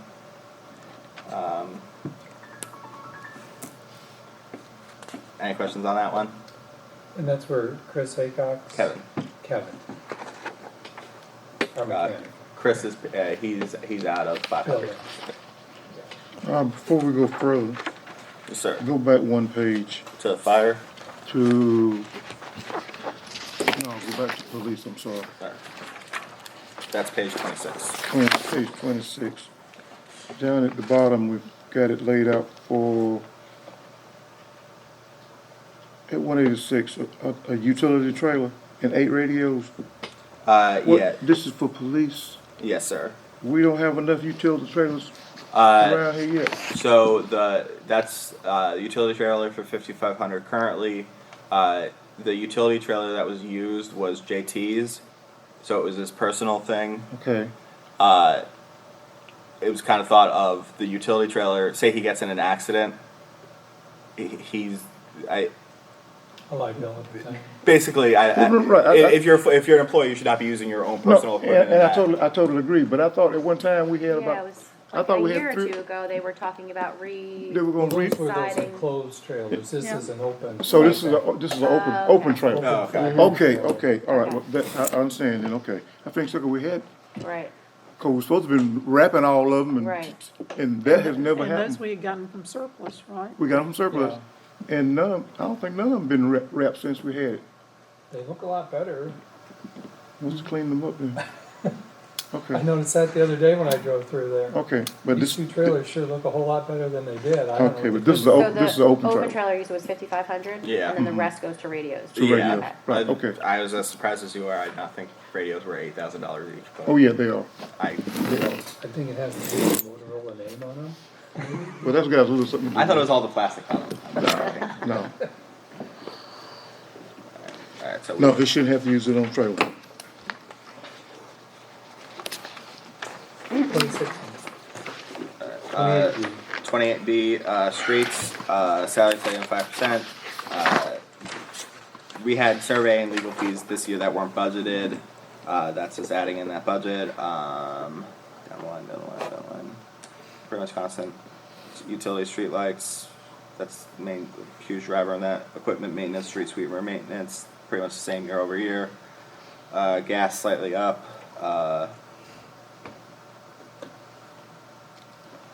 Christmas event expense, lowered that in this department because the chamber paid half of it and the other half was paid out of the, I'm blanking on where it was, but it was just not paid out of this, and Must be- yeah,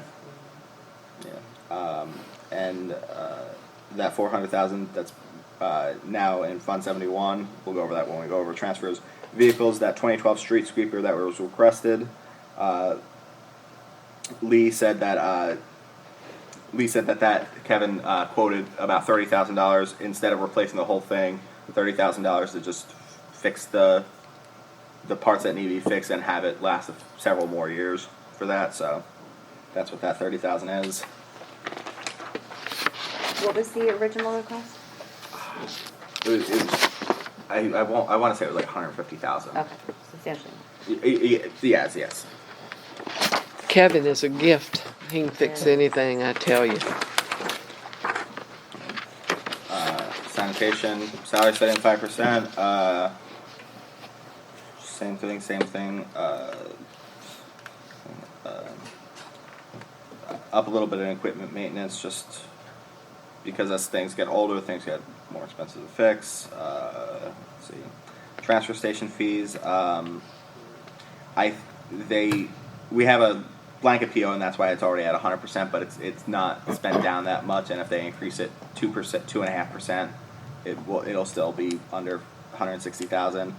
Yard waste, that's gonna stay pretty constant. Supplies, that's just to pay for replacement trash cans basically, and just they're on I believe a 10-year replacement schedule. Contract services, that's the recycling GFL quoted 8% increase in recycling cost. There it is. Vehicles, that's gonna be 40,000. That's paid at that will be purchased out of general fund capital reserves with a transfer from the general fund to there. And Any the questions on it? replacement, if you have any constituents complaining that their garbage cart is crappy, broken, just have them call and the guys will trade them out for a new one. Samantha will put a work order in and they'll bring a different one out. Same with the recycling. I know they're on like a 1 week back order right now. Like they're slightly late now, but yeah, there's like I think there's a 2 week lag time right now for that. But What's the status of the trash truck? Well, we have our new trash truck is back and in service, has been for a week or so. And we have the orange cab, white back part, that's the used one we bought, that's our backup, and then we still have the rear loader for both items on Fridays. My concern is for the new one that we paid $370,000 for. I mean, are they gonna stand behind it, or are we gonna have it in the shop every? I'm hoping it's good for a long time. Well, what's the lemon law here? Like if it keeps repeating, you know, do they Well, replace? Find out. It took them a long time to find and Right. fix that electrical problem it had in the switch. But my understanding, they got it right, they got it fixed, and it's working good.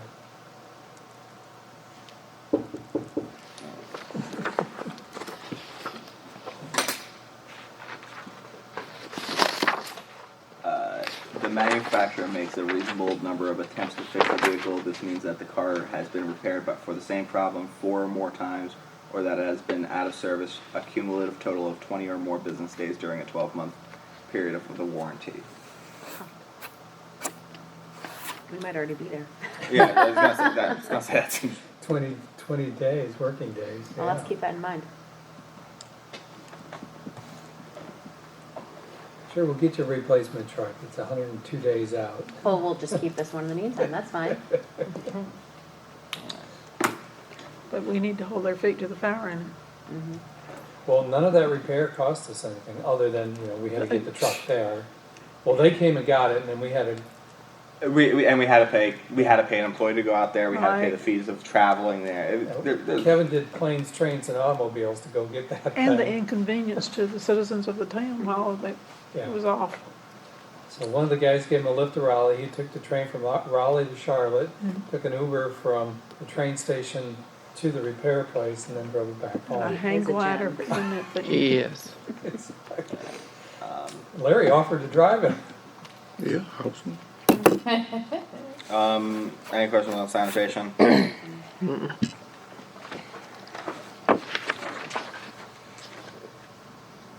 or also any questions on how that that dollar increase in sanitation was figured out? Do you want to see that breakdown, or just?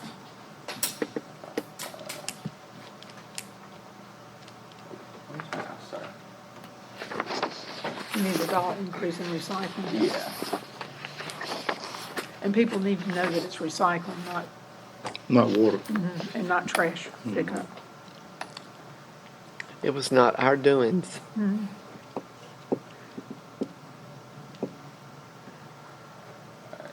So that's 685. That trash truck, and the loan principal on the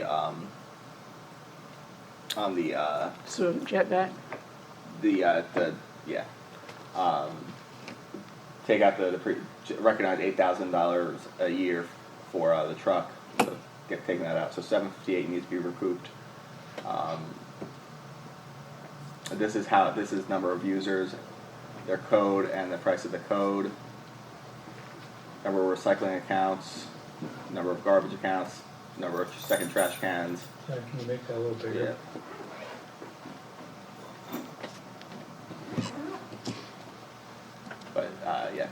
2475 people that have recycling, 2239 that have garbage, 79 people have second trash cans,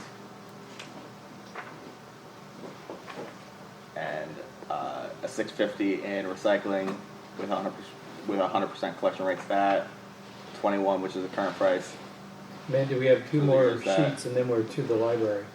I know, I have to go, have a phone call Okay. with Tressa real quick about a timesheet, so I will be And back. then that increase, so that comes to 700,063, which is $5,600 more than that, assuming 100% collection fee, and that. So that's the justification for why there's a dollar increase. It's just to pay for how much it costs, not really anything beyond that.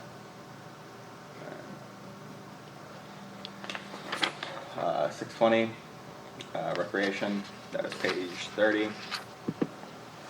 Salary setting 5%. There's a big increase in part-time salaries, mainly because it's just 30 hours per week for rec aides throughout the whole year, and 2 part-time maintenance workers. Last year it was not budgeted for nearly 30 hours per week for the rec aides. Big drop in professional services, as previously mentioned, for that completion of that master recreation plan. So it's the same. Building lease went up to $1,350.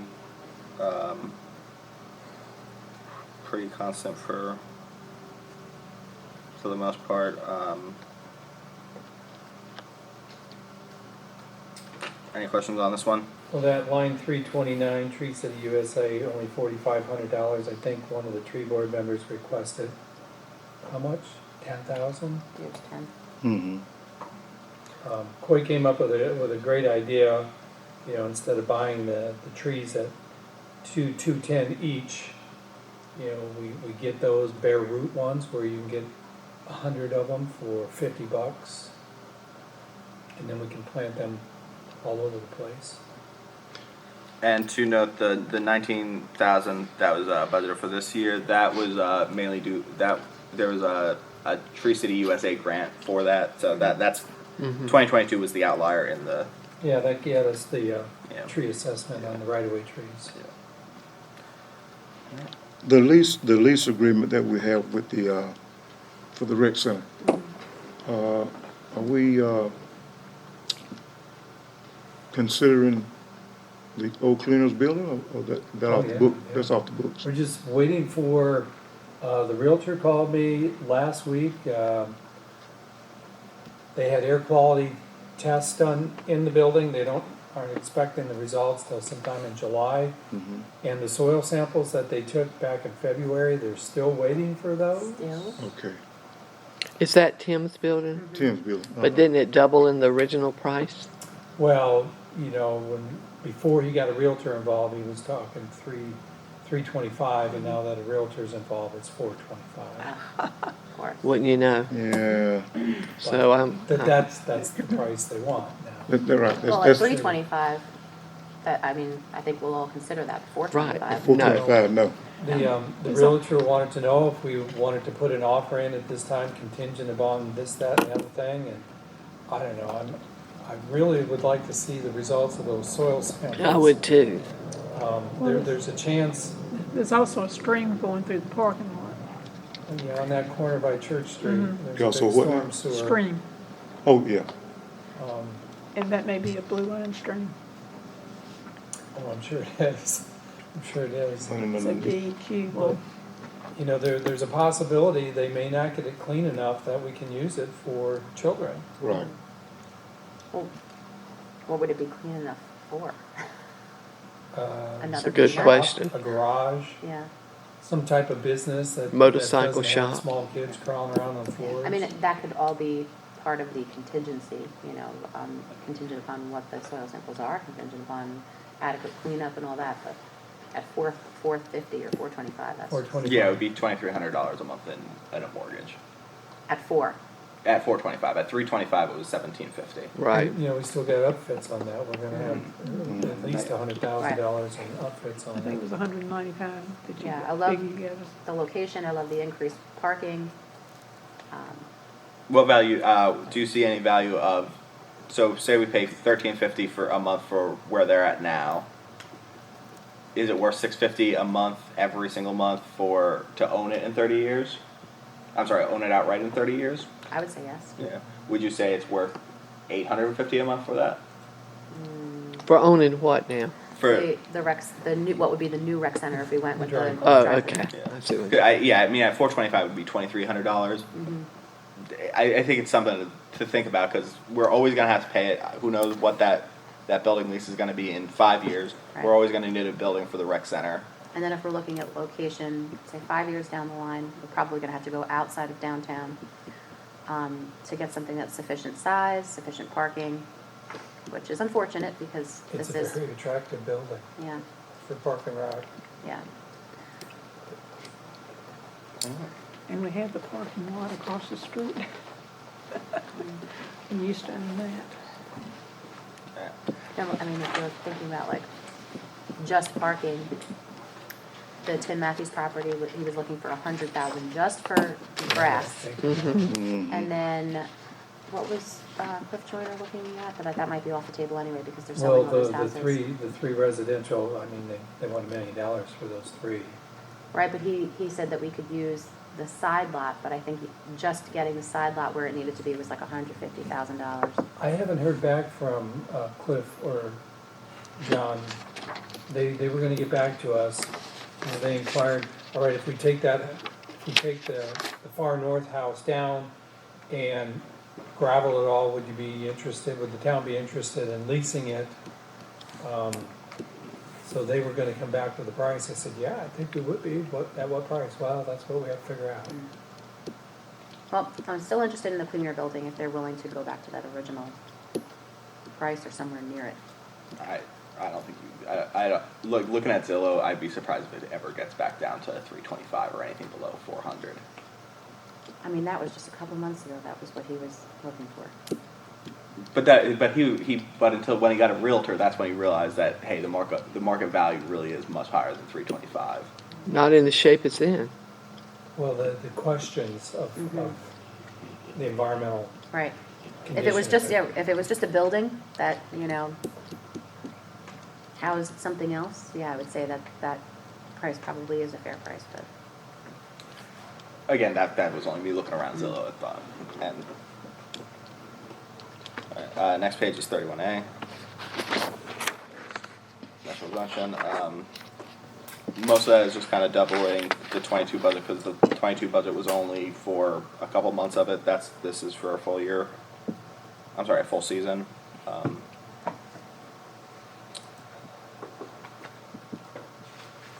And rolling over the 275 in capital expenditure in capital improvements, and taking away the 6,000 because that was already spent. Well, I did let Gallagher and Barnes know the grants that we had applied for and what dollar amounts, and I asked them if they could put in a good word for us, so to speak, when they get reviewed. I don't know if it'll make any difference or not. It does make a difference. We all need to call them. It does make a difference when they hear from you. I talked with Lisa about it. Good job. 31B library. Library, she here? Yep. Okay, she's back here. I snuck in, I'm quiet. Now, this budget was really put together before Amanda came on board. That's why she has a lot of interest in it, because she didn't submit one. It was submitted for her. So you've looked through it. How's it look to you? Huh? Hmm?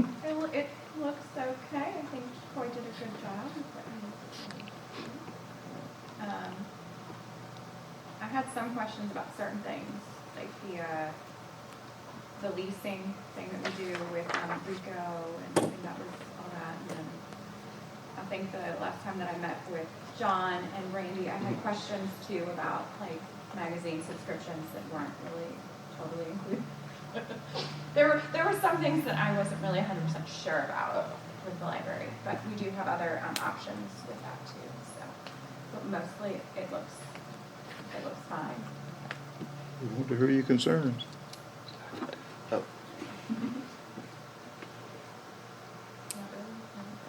Well, go ahead, John. yes, salary study of 5%, professional services, VC3, and the special IT contract. Phone, postage, email, and internet, slightly up. The lease with the copier that doesn't run out until 2024. Supplies, same. Print and digital materials, same. So that line. Library federal grants. If we get one, obviously that line will increase, but if not, that stays the same. Special programs, same. Dues and subscriptions. That's for like an e-newspaper, an online newspaper subscription, Telegram, and the graphic for the year. Software for the NC Cardinal and computer. Any questions? 640 Sanitary. Salary steady at 5%. Pretty much year over year constant. Gas, oil, and tires is up slightly. Lot buybacks, have it budgeted for 5,000. Last year it was budgeted for 5,000 and spent 8,000. That's an expense we can't really control. Our policy is if you bought a cemetery from us in 1990 for $500, you can sell it back to us for $500 at any point in the future. Which is Correct, there's nobody in it. they're having a party there. Who knows? But, and vehicle that's going to be 40,000, and that's transferred into the general fund capital reserves and directly paid out of that. Non-departmental. This does not reflect what we went over an hour and a half ago because it's printed, but let me pull it up. So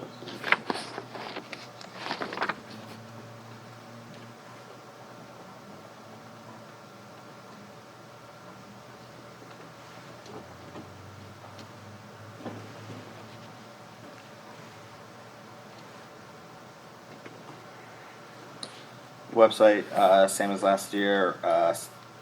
Copy and postage receipt lease, same as last year. We don't have elections just because there's no election that we have to pay for this year. Carolina Gateway, half of that's paid out of general fund, the other half in Fund 30. Upper Coastal Plain of Government, COG dues, and then the contributions, same as last year down the line. PEG channel support, same amount as the revenue that's in there. It's just all gets remitted to Nash County Community College. Loan principal, last year's budget was inflated a little bit because in the original budget there was the street loans was the $400,000 for a street loan was approved, but we never got that. So that's the decrease year over year for that. We had passed out that letter from Oppie Jordan.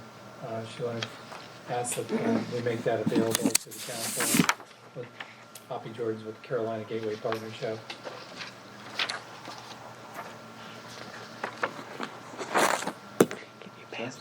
So that's the general fund, the transfers. I don't know if you guys wanted to have a discussion on that at some point. I mean, John has it in the budget right now, another year's membership into the partnership.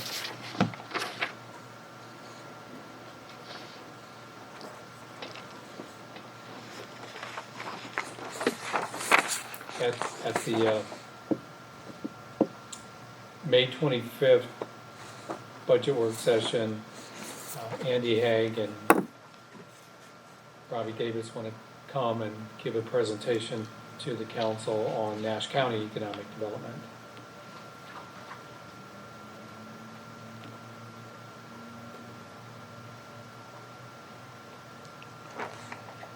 maybe discussion after the presentation.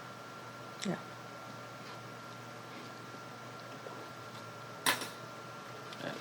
Summary transfers, for general fund. Page 33. Is that page 33? No. Page 33 we already went over. That was the You know, summary. we've been over that. That's what I was gonna say. Transfers, that is page. Page 36 says transfers on it. It's the screen. That's what you want to talk about, Don? We've done 36. Transfers. 36. Page 18.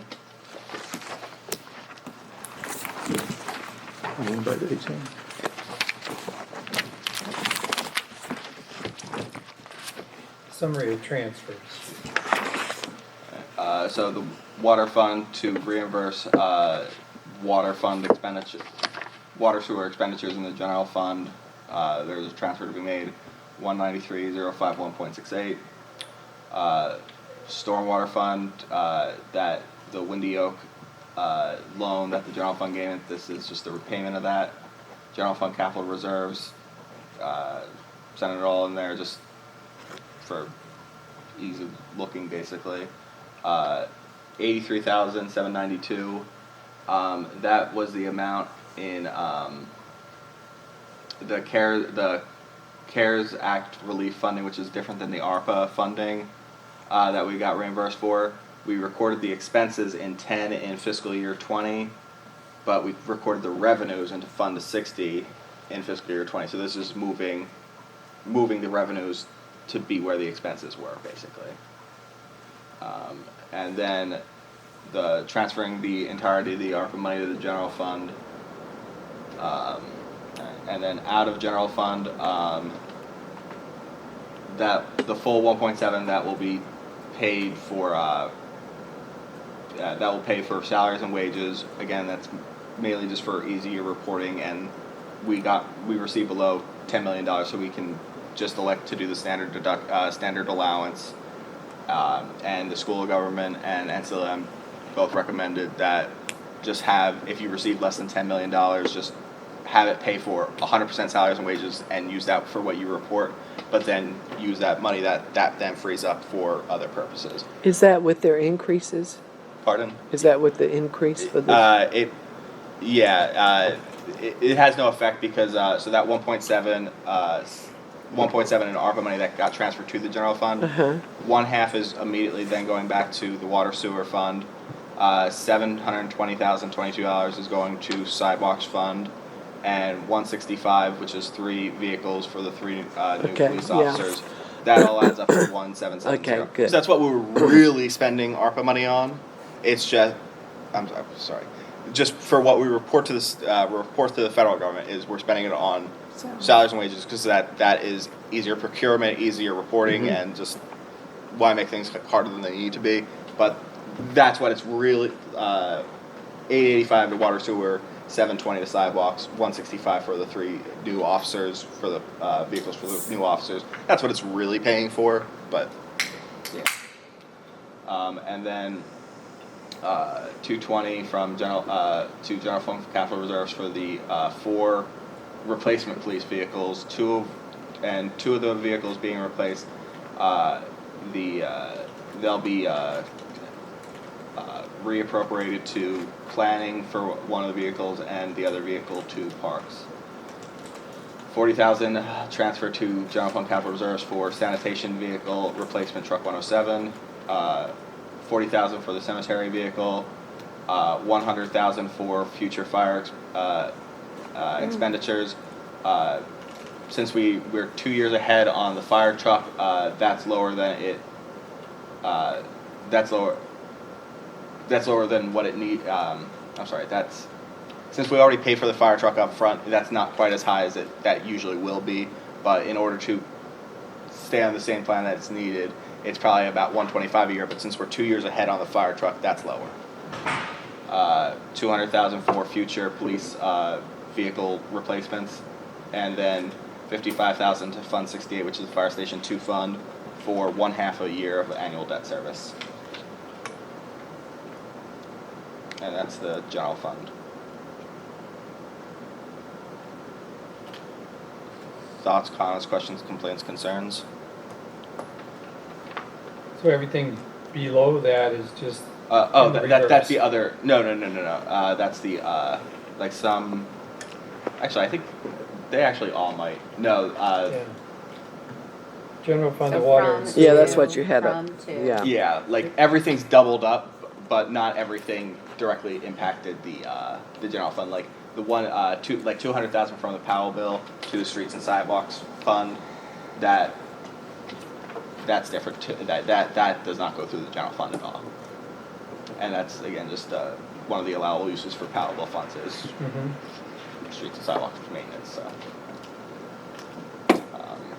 But any questions on the general fund? It's pretty clear. So then are you page 45, the other funds, and there was only a page each. Which one do you Yeah, guys want to go over? yeah, Water water. sewer fund or Oh, all the yeah, other water, funds? sewer, sorry. Do you guys have a preference? Alright, water sewer it is. What page are you on down? That would be page 38.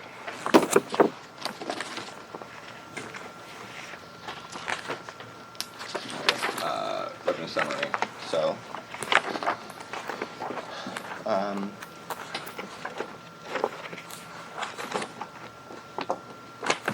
so water sales up slightly, sewer charges up a pretty good amount, water sewer taps up a little bit, other operating revenues down a little bit as previously explained.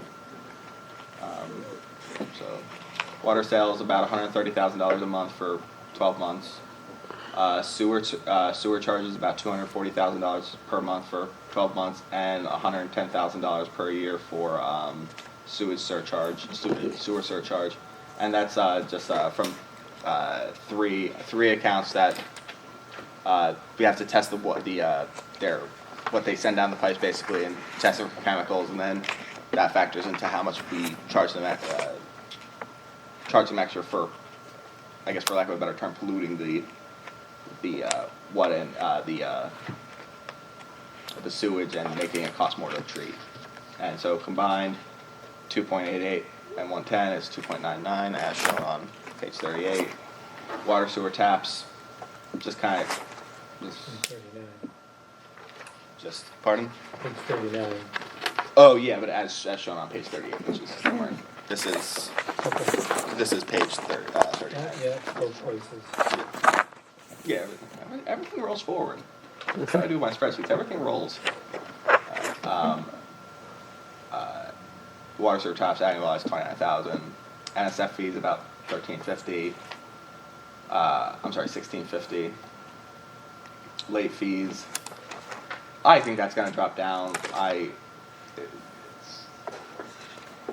think it'll probably drop down to that, especially as more and more people sign up for auto draft. So I'm budgeting 100,000 for that. So for a total of 101,650. Sell surplus property, nothing. Interest 1,000.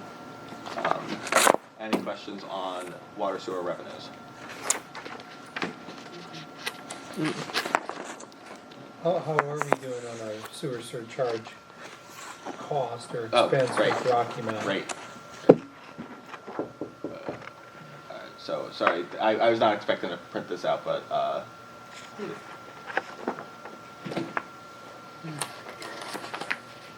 I like spreadsheets. Don't laugh at me. No, I like spreadsheets too. This is just scary. Yeah. It's a lot of big numbers.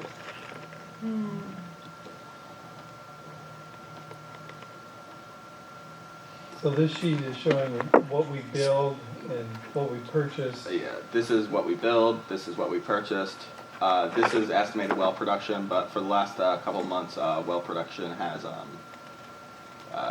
there's like a couple of wells down, but yeah, so like there's ridiculous months there, and then since, I mean, year to date, it's not.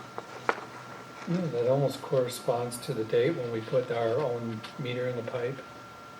I think that's a very likely explanation, but How so? How Exactly. many wells we got up right now? 3? Or What's 2? that? How many wells we got right now running? We have 3 wells. 3 running? All 3 are currently down right now.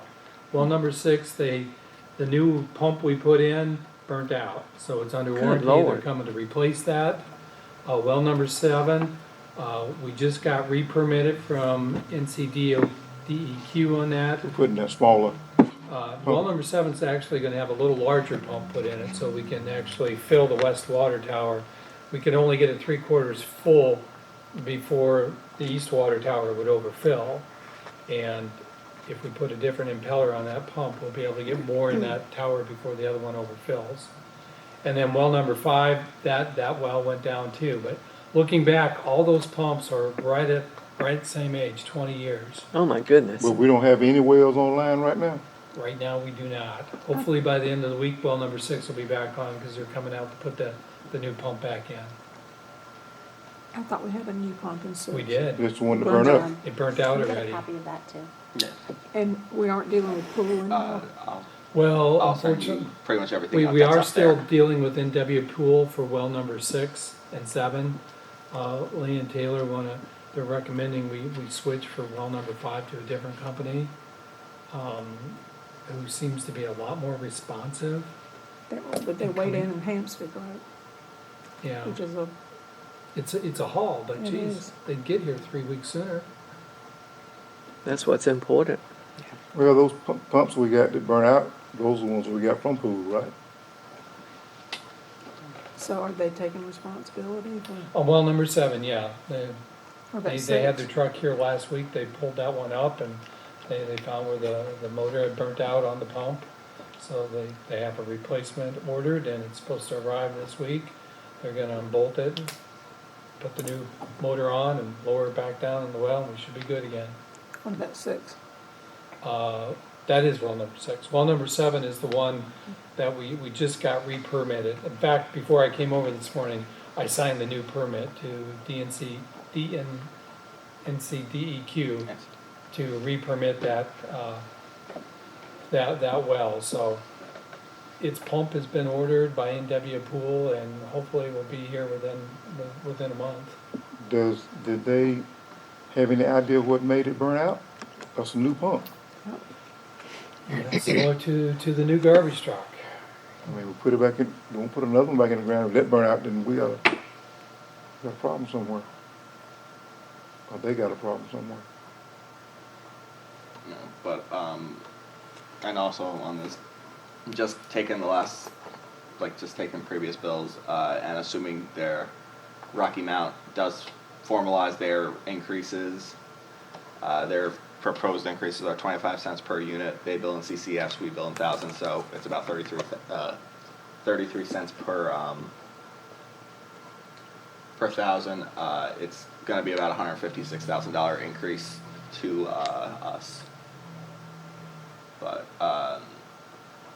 we should be, there's potential for us to be able to eat that. Expenditure summary. This is on page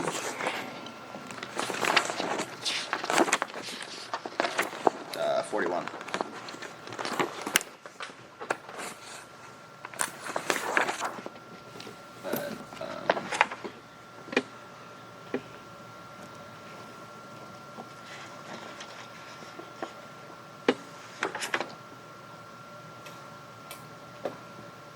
So revenues over expenditure. Expenditures should be net of 34,000. There we'll be getting 885 from the general fund, and that will reimburse the amount the general fund, the water sewer fund had to send to Fund 72 to pay for some of the water sewer capital projects. That 1079600. The reason why that's highlighted is when the original budget last year passed, it used money out of Fund 60, which is the ARPA money, but there's before something they changed the role in like the ordinances. You had to pass like a budget ordinance, so it basically for fiscal year 22. The water sewer funds is going to send it up front and then get reimbursed next year out of the ARPA money for that. like it was spending the ARPA money directly on like the asset inventory and the related capital projects. But those projects were started before any official like ARPA, hey, we want to spend this money on it was passed. So, and plus that made the, I'm trying to think of the best way to word it. Basically, it's just going to be the water sewer fund is going to be funding 72 and not 60. That's the change. But and the following year, Fund 30 is going to be reimbursed from the general fund for it. In 2 years, it's not going to make any difference. But yeah, so the 34,255 operating, general fund will transfer 885 to them. Reimburse general fund from 193. Should net 726, 226, and then reconciling items. This is mainly depreciation, but also the GASB 75, 68, and capital outlay purchases are deducted from this as well. Principal retirement. And then should have a change in net position of 451, 226 next year. But again, this does not have the proposed rates. The proposed increase rates from Rocky Mount, but that was 156, so.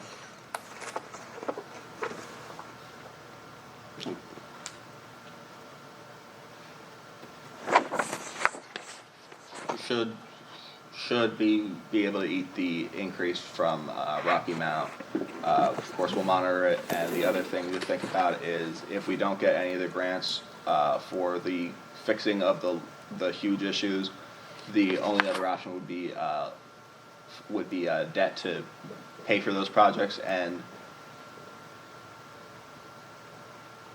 it's 295 a year in principal. Is that going to be able in debt service charges? Is that going to be able to pay for the debt service? Who knows if we don't get those grants. And basically, for a lot of the debt service and the long range improvements, it's worth waiting until the 16th to hear back from about the almost over $10 million in grant stuff. So. We're gonna get it. We're gonna get it.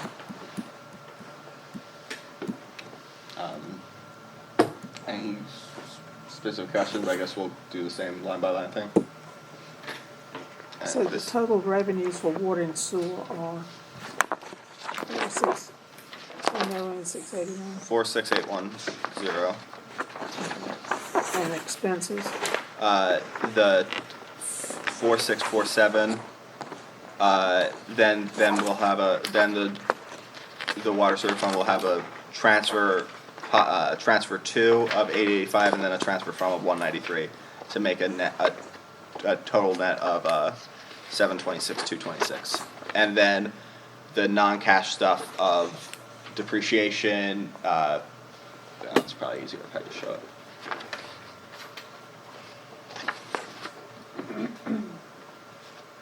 So this is just last year's audit.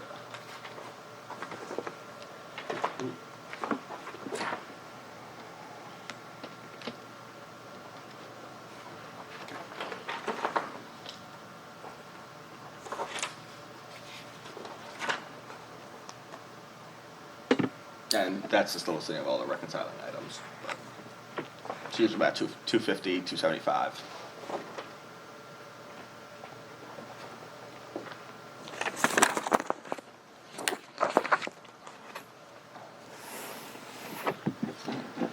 This is page. Does that answer your question? yes. 42. Pretty much the same as last year. Economic development dues, as noted. The reimbursement from Fund 10, that is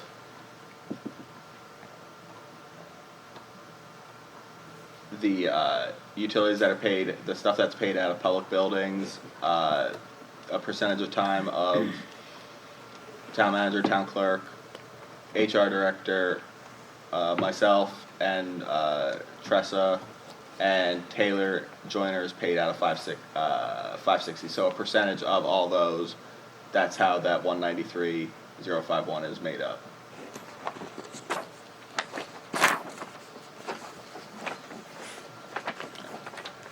$37.20 salary study, 5% COLA, VC3 and legal. Same thing with benefits. Phone, email, postage, internet. This is the main driver. This is the utility bill postage. This is pretty much about the same. Printing and mailing. I don't know why that line was budgeted for, but we pay for the printing and mailing out of other accounts than that. Supplies, slight increase. We used to send out the postcards for utility bills, had a lot of complaints about not being received. We switched to envelopes and like paper, so. Is it better now, John? I think so. Like, I think people. I don't know. I think like the first month was weird because I guess people were looking for postcards, but after that, it seems like. I mean, there's always going to be people complaining about not getting your bill, and you don't know if they're really being honest or they just didn't pay their water bill and they want you to. At the beginning, some people thought it was junk mail. Yeah. And they threw it. Yeah. Yeah. Now we paint. Now we print in like. I think it's a red like utility bill or something like that. Makes it more obvious that hey, it's not just. That's this side. It's not a farm. Who knows? In a perfect world, it's all in email. Down line.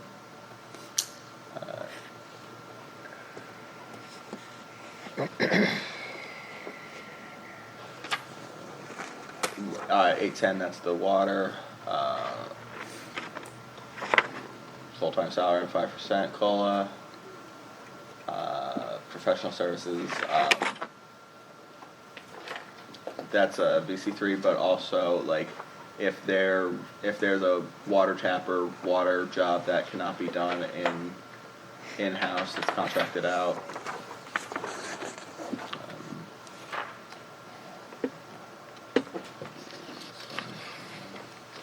Most of it's pretty consistent.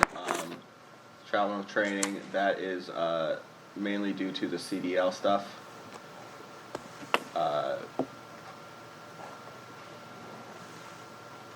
The the distribution system sampling, slight increase in, I'm sorry, not slight, an increase in all the maintenance costs of the wells.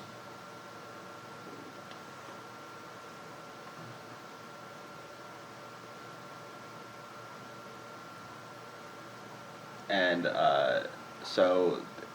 and then down on line 60, supplies, I can just combine 60 and 61 together in this budget as opposed to how it was broken out before. But there's a big increase. We mainly purchase through Core and Main for like. I apologize. I don't work in water, but the items needed to fix the piping and whatnot, they all had a tremendous increase year over year, and we've had to do several budget amendments. Some were just managers' amendments for it. And also, it was noted that they're, instead of just basically putting a Band-Aid on it, they're actually fixing it. So that's why there's that huge increase from $57,250 to $85,000 in that line item. But it's just to truly repair them and not just put duct tape on it. I'm sorry, I'm sure they don't put duct tape on them. Oh, I don't know. Duct tape works a lot of times. Bubble gum and. Flex seal. Yeah, them Flex Seal stuff works. Big decrease in water meters, and that's just because they're all purchased, and this is just kind of just keeping them on a schedule. But that's why it went from 120 to 15,000. Pretty similar, very similar. Contract services. This is mainly the gate valve replacement for 18,000 and the water tower for 70,000. Water purchases 62,500. Pull up this. It's usually not that hot. This is the last however many months from Rocky Mount. It's usually not 62.5, but both the wells are down. Who knows how long? The wells are down. Who knows how long they'll be down? And who knows if our just general volume goes up. So that's why I have it 62.5. I think that's an overestimate, but What was happening in September of 21, that's 70? September of 21. Is that a representation of all wells being down? They weren't all down then. I know. I think Lee said one got back up in October. Okay. That could have been. That's like the last. That's the last month for like sprinkler usage typically. Oh, okay. Irrigation. Yeah. And it could also be. I don't know if the fire department did a lot of hydrant flushing. That's another big variable in it. But yeah, it's typically not 62.5. The last 12 months average is 56,000, but I have 62.5 there just because who knows. But Conservative. you don't know my road voting record. I'm joking.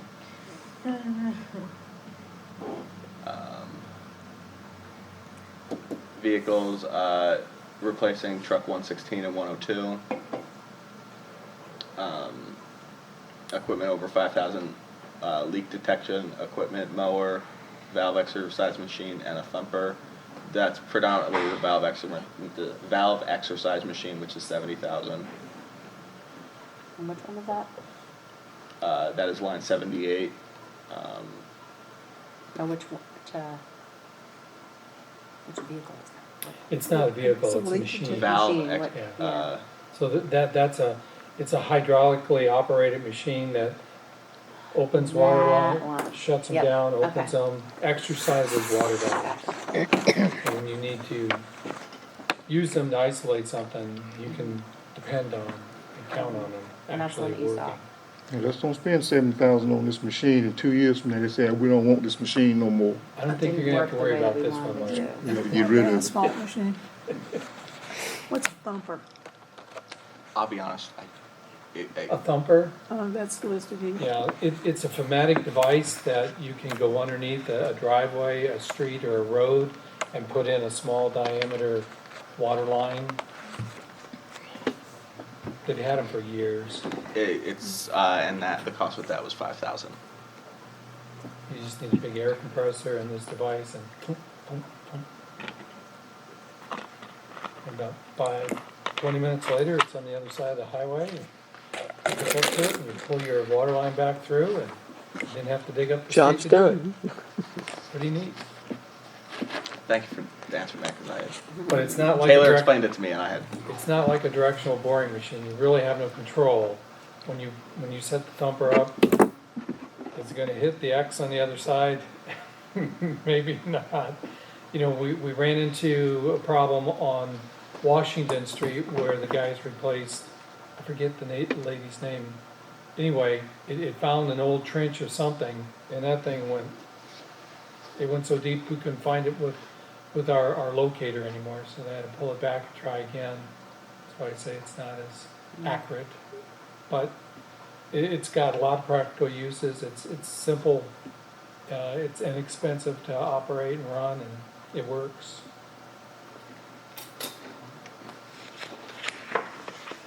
Um, 820 sewer. So I was at 5%. Professional services, mainly the annual sewer line cleaning and repair.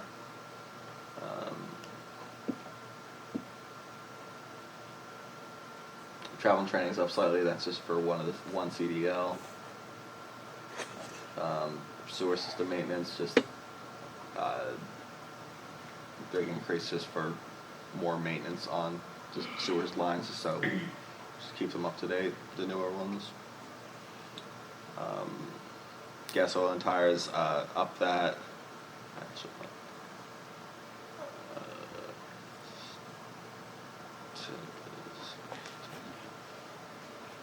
Sewage treatment, we budgeted 1.8 last year. Have budgeted 1.7 this year. The highest month last year is 166. The lowest, the average month is 116, 711. Same thing for sewer surcharge. Highest month was 13,000. Average month was about 9,000.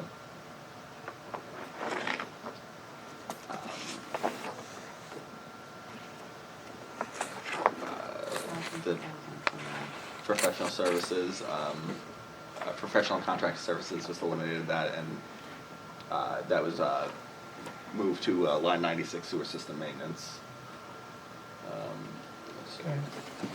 Equipment under 5K, it's just a mud pump, and then quick response jetter, 165K, camera 10K, truck 108, truck 115, and an excavator and a trailer.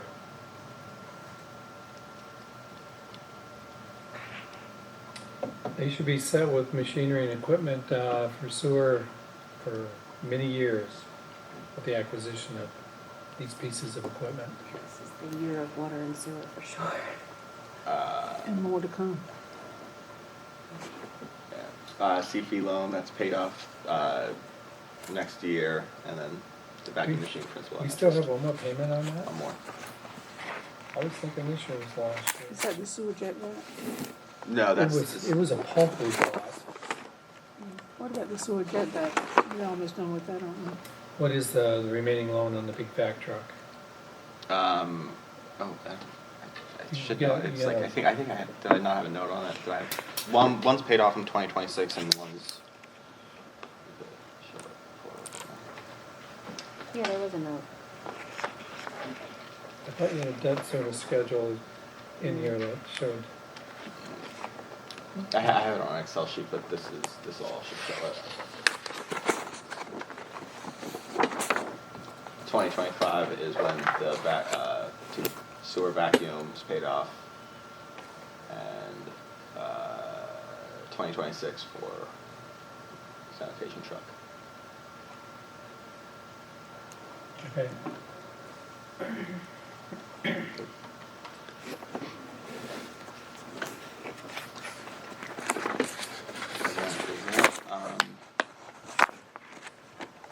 That is Fund 30.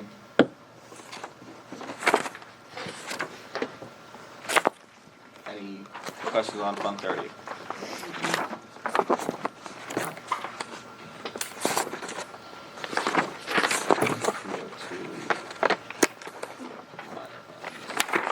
Let's see, page 46.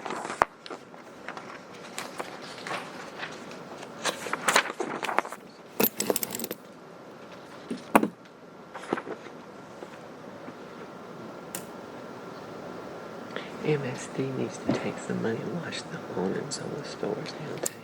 Yes. They're filthy. They are despicable. Trying to, getting ready to send some flyers out encouraging the application to some of the facade grants that we have budgeted that they can get. They can completely, they can clean, they can replace.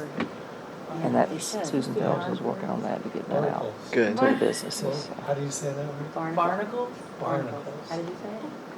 I said barnacles. So like the creek. Barncorns. Barncorns, Iowa. Haven't seen seawater. Or SpongeBob We don't have SquarePants. barncorns here. Well, the MSD fund, so we got 39,000 coming in revenue. John's got 250 for interest, and then appropriated fund balance. That's Just budget. It's just basically budgeting to spend it all. yeah. That's what we did last year. We didn't spend it all. So On expenses, let's see, we got 4,000 for professional services, advertising at 1,000, MSD expenses at 5,000, facade grants at 12,500, So they already have that. and then grant. capital improvements too. Yeah, That's, we just got the you know, people to that's apply if we for get it. that. Yeah. Right.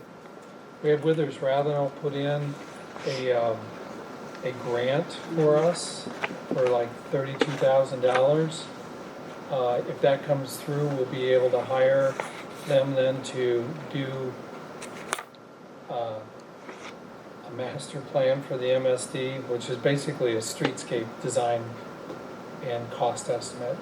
And if we get that and we do that, that should be done in time so that when the rural transformation grant cycle comes around for the second time in September, we'll be ready to put We'll in have an a plan for it. application and that would take care of Barn Street, 2 blocks of Church Street, and part of Body Street.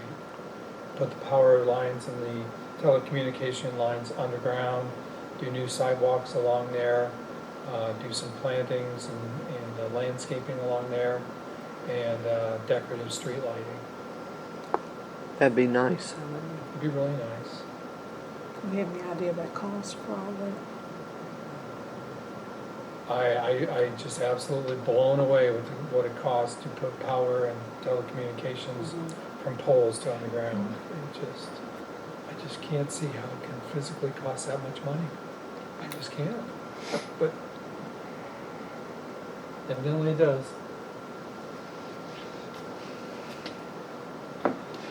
Any questions? Any other questions? 140 is on page 47, and it's the stormwater fund. You got the revenues, John. Sherry gave me 140.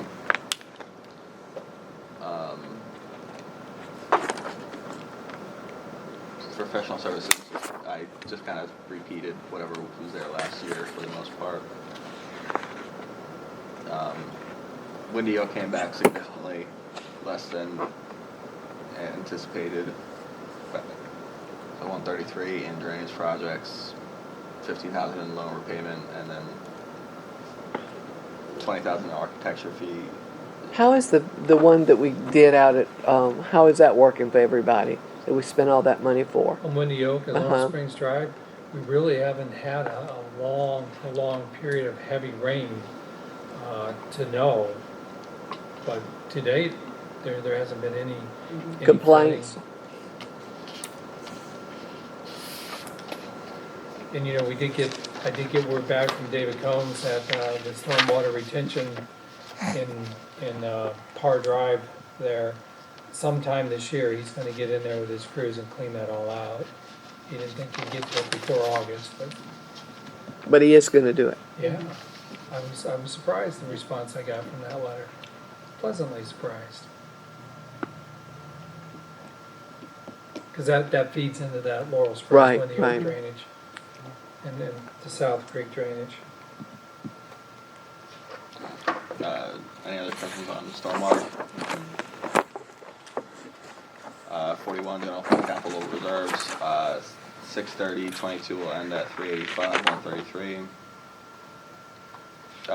Transfers in 765. Transfers out 850. So uses 85,133. But pays for cemetery sanitation, 4 police vehicles, 3 police vehicles.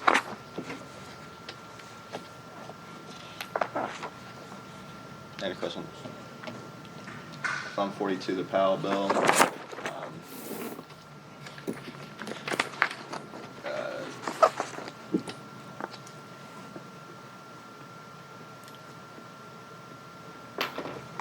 Okay. Freaking out there. So 630.21. One's fund balance was that was 82,914. Last year, I'm sorry, fiscal year 22, we received 171. We spent 172. 170 and 215. So our ending fund balance would be about 840.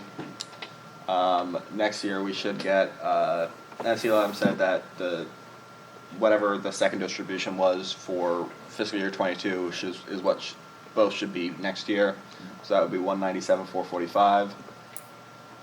And then transferring 200,000 of that to Fund 71 for sidewalk, streets and sidewalk capital projects. And then pretty much this, and that will have an ending fund balance of about 82,000.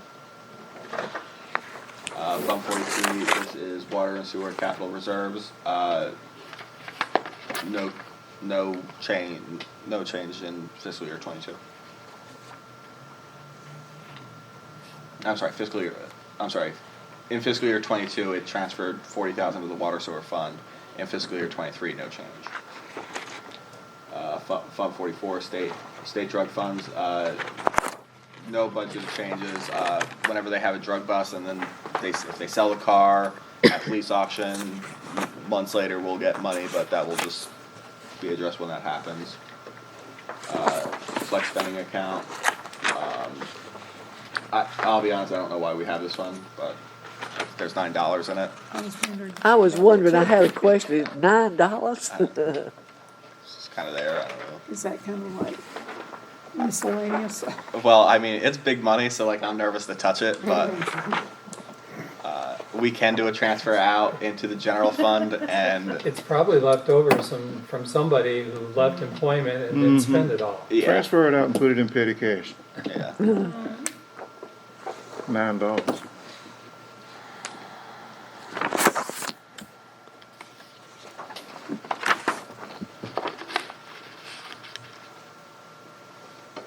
So that'll close Fund 45. Fund 60. 6/30/21 had 88,792. This year received the first round of funding 85,022.8. Then in last year's budget, in this year's budget, there was 5,000 to be transferred to the general fund, ending at 968. We'll get the second round of the funding, and then the expenses will be moving the ARPA and money into the general fund, and then moving the remaining CARES Act money that should have originally went to the general fund.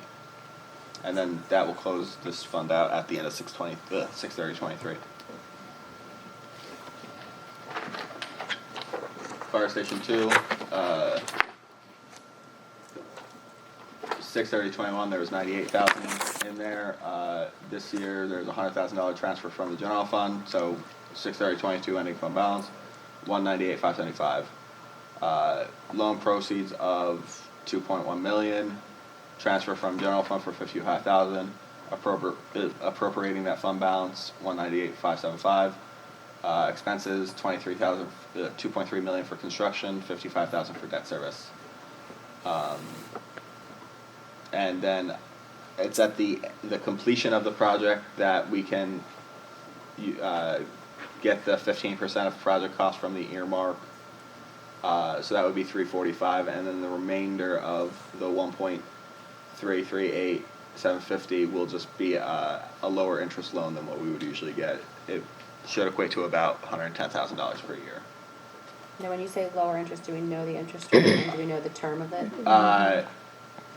Both estimated. Let me pull that up.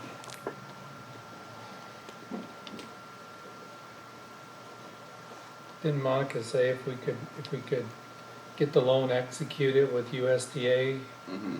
I thought we had to finish the project in its entirety and then get that. So we have to get the project's going to take. interim. We have to get a construction loan, and then when all the costs are known, and then we can go to USDA and get long-term financing on the project. Plus maybe 15% of that earmark in a grant.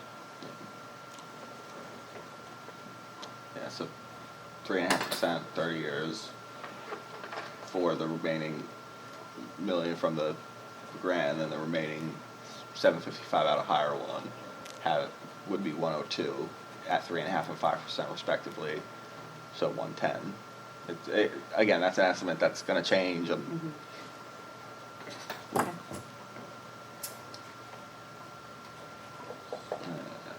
So that's Fund 68. Fund 71, sidewalk capital project funds. Change the name from sidewalk capital project funds to streets and sidewalks capital project funds. For the last several years, we've just had 39,000 in there and nothing really going on with it. Revenue, CMAC grant for 411,393. Transfer from general fund of 720,023. Transfer from Powell bill in the amount of 200, and appropriating the fund balance. And then the expenses would be the CMAC match of 103,000, and then the remainder on streets and sidewalks improvement projects. So you guys know what that CMAC sidewalk project, the scope of it is? It's about 6 or 7 years old, I know that. So the scope of it is to Can you pull it up on extend. on the map? What site should I go on? Oh, you can just go on Nash County GIS. Sorry, go ahead. Sidewalk goes out This- First Street Yeah. to the bridge. A lot of the sidewalk that was put out like toward Walmart and going down the other way was done with CMAC projects through the years. And this was one, I think was applied for when Brian was still the planner here and awarded. And, then the state of North Carolina didn't approve a budget for 3 years. The DOT ran out in year one, so you had 3 years with no additional monies to do anything with. Well, now that the budget's approved, it's got the money again. So this is to build a sidewalk on First Street from Washington up to Highway 64 and then on First Street South. So like from Glover Park to the Cross Creek subdivision. South Creek. And it'd be a 5-foot wide sidewalk on one side or the other, and the consultants are, investigating what's the most practical side to put it on. It also includes paving a portion of Oak Street between Washington and Elm Street. If you remember from the parade last week, That dirt pit. yeah. Now, it doesn't do from Elm to Cedar to the cemetery, but that first block. I don't know, but that's just the scope. I mean, Sherry and I, we sort of researched this thing for, 3 weeks trying to figure out what the scope of this project was. Because all we had was a map, and it showed some lines. Now, So- with the sidewalk that's going to 64, there's then the bridge, Mm-hmm. and what's happening, if Well- anything? Well, supposedly when the bridge gets replaced, it's gonna have a pedestrian sidewalk on it. Okay. And right now, the bridge that was Looks like it's gonna come replaced, I down. I don't know, hate to maybe go off. 5-6 years ago over Stony Creek, it also has a sidewalk on one side of it. Okay. So it would be another CMAC application to get the sidewalk to go from 64 to, to the bridge that goes over Stony Creek. But what they're talking about right now, the consultants, is along here. Originally, it was thought it would do Oak Street, go across Cedar Street, then come across and go from here at least to Lloyd Park Drive. They're gonna see, this is gonna be in a very expensive section of that to build, because we're gonna have to acquire a right-of-way through there and actually bring in tons of dirt and build a shoulder to build that on. Same way here, if they go all along here, there's not enough right-of-way to build it in the right-of-way, so like Frank Adams and this property, and I think David Rose owns this property. I'm sorry, Frank Adams lives here and here. They have if we can't get easements to do it on the private property, they have a design that would, there's a wide distance between the curb and gutter and the driving portion of First Street. They would move the curb and gutter into the roadway about 5 feet, and then they would use that backside then to build the sidewalk right along it. Which is gonna be a nightmare, especially at that intersection. Frank Adams came in the other day, and he's got that big tree there that every time the wind blows scares him to death, because the last one fell on his house and caused him $100,000 worth of damage to his house. So he's wanting to get that trimmed, and it's all on private property. Not if you conveyed it to us. Well, that's what I said, you give us an easement on the west edge of your property to put a sidewalk, that tree comes out. He's looking like $500 or $6,500 to get that He tree. wanted us to take it down. That And I is a told huge him, tree. we can't do it. So he's thinking about that. Anyway, the other part of that CMAC project then is, First Street South. John, can you Yeah. move the map up? The other way. Oh, sorry. Yeah, I'm sorry. Seems last time I had you do that, Yeah. we were going opposite directions. I'm terrible with map directions, so I apologize for not being a great cartographer. Keep pushing it up. Yeah, let that focus. So right now, on the west side of First Street or Highway 58, we have sidewalk going all the way out to Glover Park, all along here, and then it stops. The second part of that would continue this sidewalk, and can you push up a little more? It would go from Glover Park Memorial Drive along the middle school, past Essex Road, St. Anne's Road, Liberty, and in here at Liberty, or South Creek. But somewhere between here, they would cross over. I think right in here, the sidewalk, the plan I have seen takes it to St. Anne's Road, and then at Village Lane, it picks it up and brings it, it'd be overlapping a little bit, but then the sidewalk continues to here. Then you will have a complete, all along Washington and Eastern Avenue, we'll have a sidewalk from McDonald's to Walmart. On First Street or Highway 58, we'll have one from South Creek all the way to 64. So I didn't think of this in time, but when the Eastern Avenue project got let out for bid, it would have been nice if we could have taken that sidewalk from Walmart and extended it out to Regency. I asked after the fact, and they said, well, it's all designed and laid out now, and we don't have enough right-of-way to put it in, so no. But otherwise, they probably would have paid for that. I would have thought about it sooner. So does that mean we're never gonna be able to connect to Regency? I think we will, but you know, they didn't want to complicate their Right, Eastern Avenue widening project. But with what that. side of the road would it fit on? yeah. So, well, it most likely have to be on the south side. On the south side, Yeah. they dig into that big berm right there. Well, they put a great big box culvert underneath, you know, right there. I would imagine that would need to be extended so you could build up and, or maybe you do a bridge of some type through there. Make it kind of neat. Anyway, that's what the CMAQ is, the scope of it. And we have to match that with 103,000, but then, you know, we get the 411,000 in the grant. When does that start? Well, it should start this year. You know, we went through that selection process for an engineer, and we staff selected one. I can't even remember the name of the firm now. But that's been about a month ago, so they're in the process now of giving us a contract for their fees. And that'll be coming before the council, probably at the July meeting at this point. Our June 7th meeting is, what do we got, 5 different public hearings on that? Yep, The budget obviously being, the first one, yeah.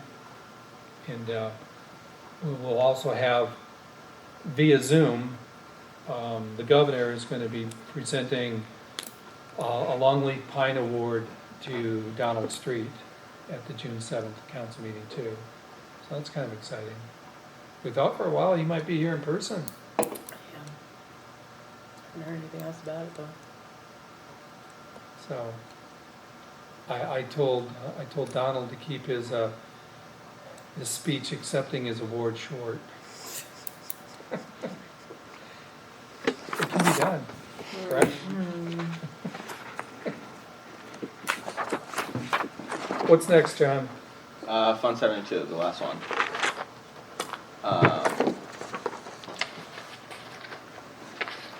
Next year's budget is really just a rollover of what's remaining in it.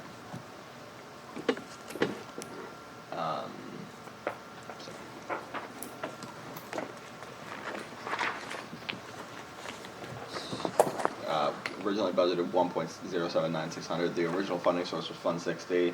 I'll have a budget amendment on the 7th to change that funding source from Fund 60 to Fund 30. And that will just be same amount. And then year to date, we spent 240 of it, 838 rolling over, and then just rebudgeting the same amount down the line.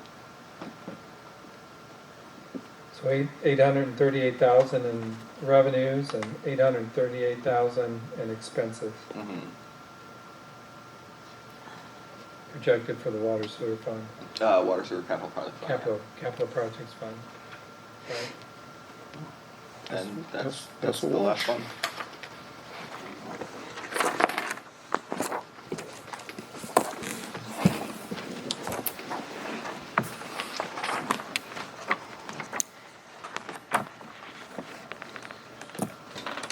Thoughts, comments, questions, complaints, concerns? I think you've done a lot of work here. You did, and I think it was presented very nicely. I won't take credit for the formatting. Sarah helped me a lot with the formatting of what was printed. I'm terrible at that. But Well, both of you did a lot of work.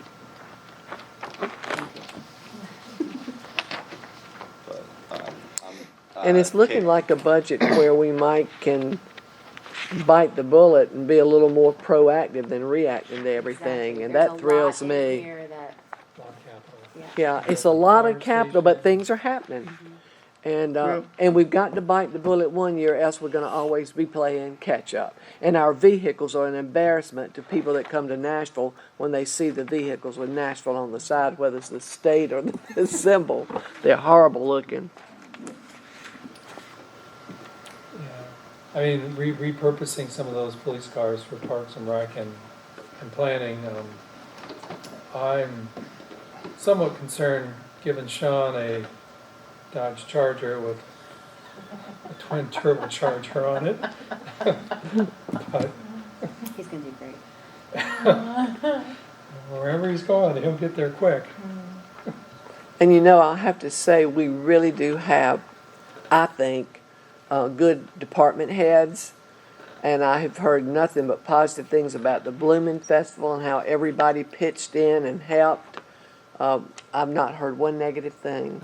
Everything was so positive, and they gave credit to our police, our firemen, our maintenance, everybody. I thought we made tremendous progress this last year in some of the derelict buildings and houses. Oh, yeah. We didn't put anything in for those street or buildings on Body Street. 10,000. I'm talking about a different body. Never mind. There's another one on Body Street that we did put The in. commercial teardown? buildings. Is anything happening with that? So what we're still waiting for, Kevin Marks is, he went in and inspected, was to give us and the property owner a list of what needed to be done to bring them up to a suitable standard. And we haven't received that yet, but once we do, then, that'll be basically the clock ticking. You got so much time to get this accomplished. And when I've seen people and they were just even said anything about the budget, they wanted to make sure that we did everything we could to keep our town safe and keep the negatives out of our town. So I think this budget does that.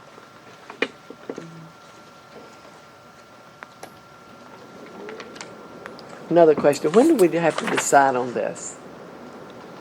It'll be decided when you guys adopt the budget, so. Okay. If it's gonna include the 20,000 for the annual membership or not. So what would it be for Nash County? Zero. Zero? That's what I thought. They've told us you can keep your 20,000 for an economic development incentive to a project. Now, I can't remember, is there already something set up for 20,000 and an economic development project in here? Yeah. So we. Not, Sorry. not in addition to the okay. membership, no. Okay, because in years past, I think we have, right? Yeah, I think we have. Is that something that should be added? Well, if you make Well, the once we switch, make it'll that be there. decision, yeah, Okay. it will be there, we'll have to add it.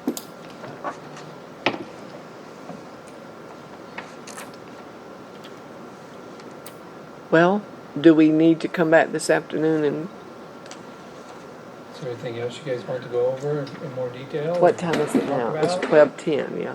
You know, it was a lot, you know, and we have another meeting next Wednesday. So about that, I have my daughter's graduation, at 10 What date is that? on the 25th. Wednesday the Yeah, I've got a 25th. little graduation. We got through a lot of signing Right. stuff here today. You wanna meet Wednesday afternoon, The next Wednesday, that would be perfect, but I don't know if rather you all than, can do rather that. than in the morning? Well, we've Right. got to work for each other. You know, there might be a time I can't come and I'll need you to work for me. So we've got to work together as a team. Wednesday afternoon works. Wednesday afternoon? Does it work for you, Louise, Wednesday afternoon? How about John, does it work? I'm here. I'm here no matter what. Yeah. So we can meet, what time do you want to meet? You start at 1 o'clock. 1? That'd be good. 12:30, 1 o'clock. 25th at 1? Let me put that down. I'm old timey. I've got to put it on. Now, Nashville is supposed to do the presentation all day. Well, they were Susan was waiting for a time.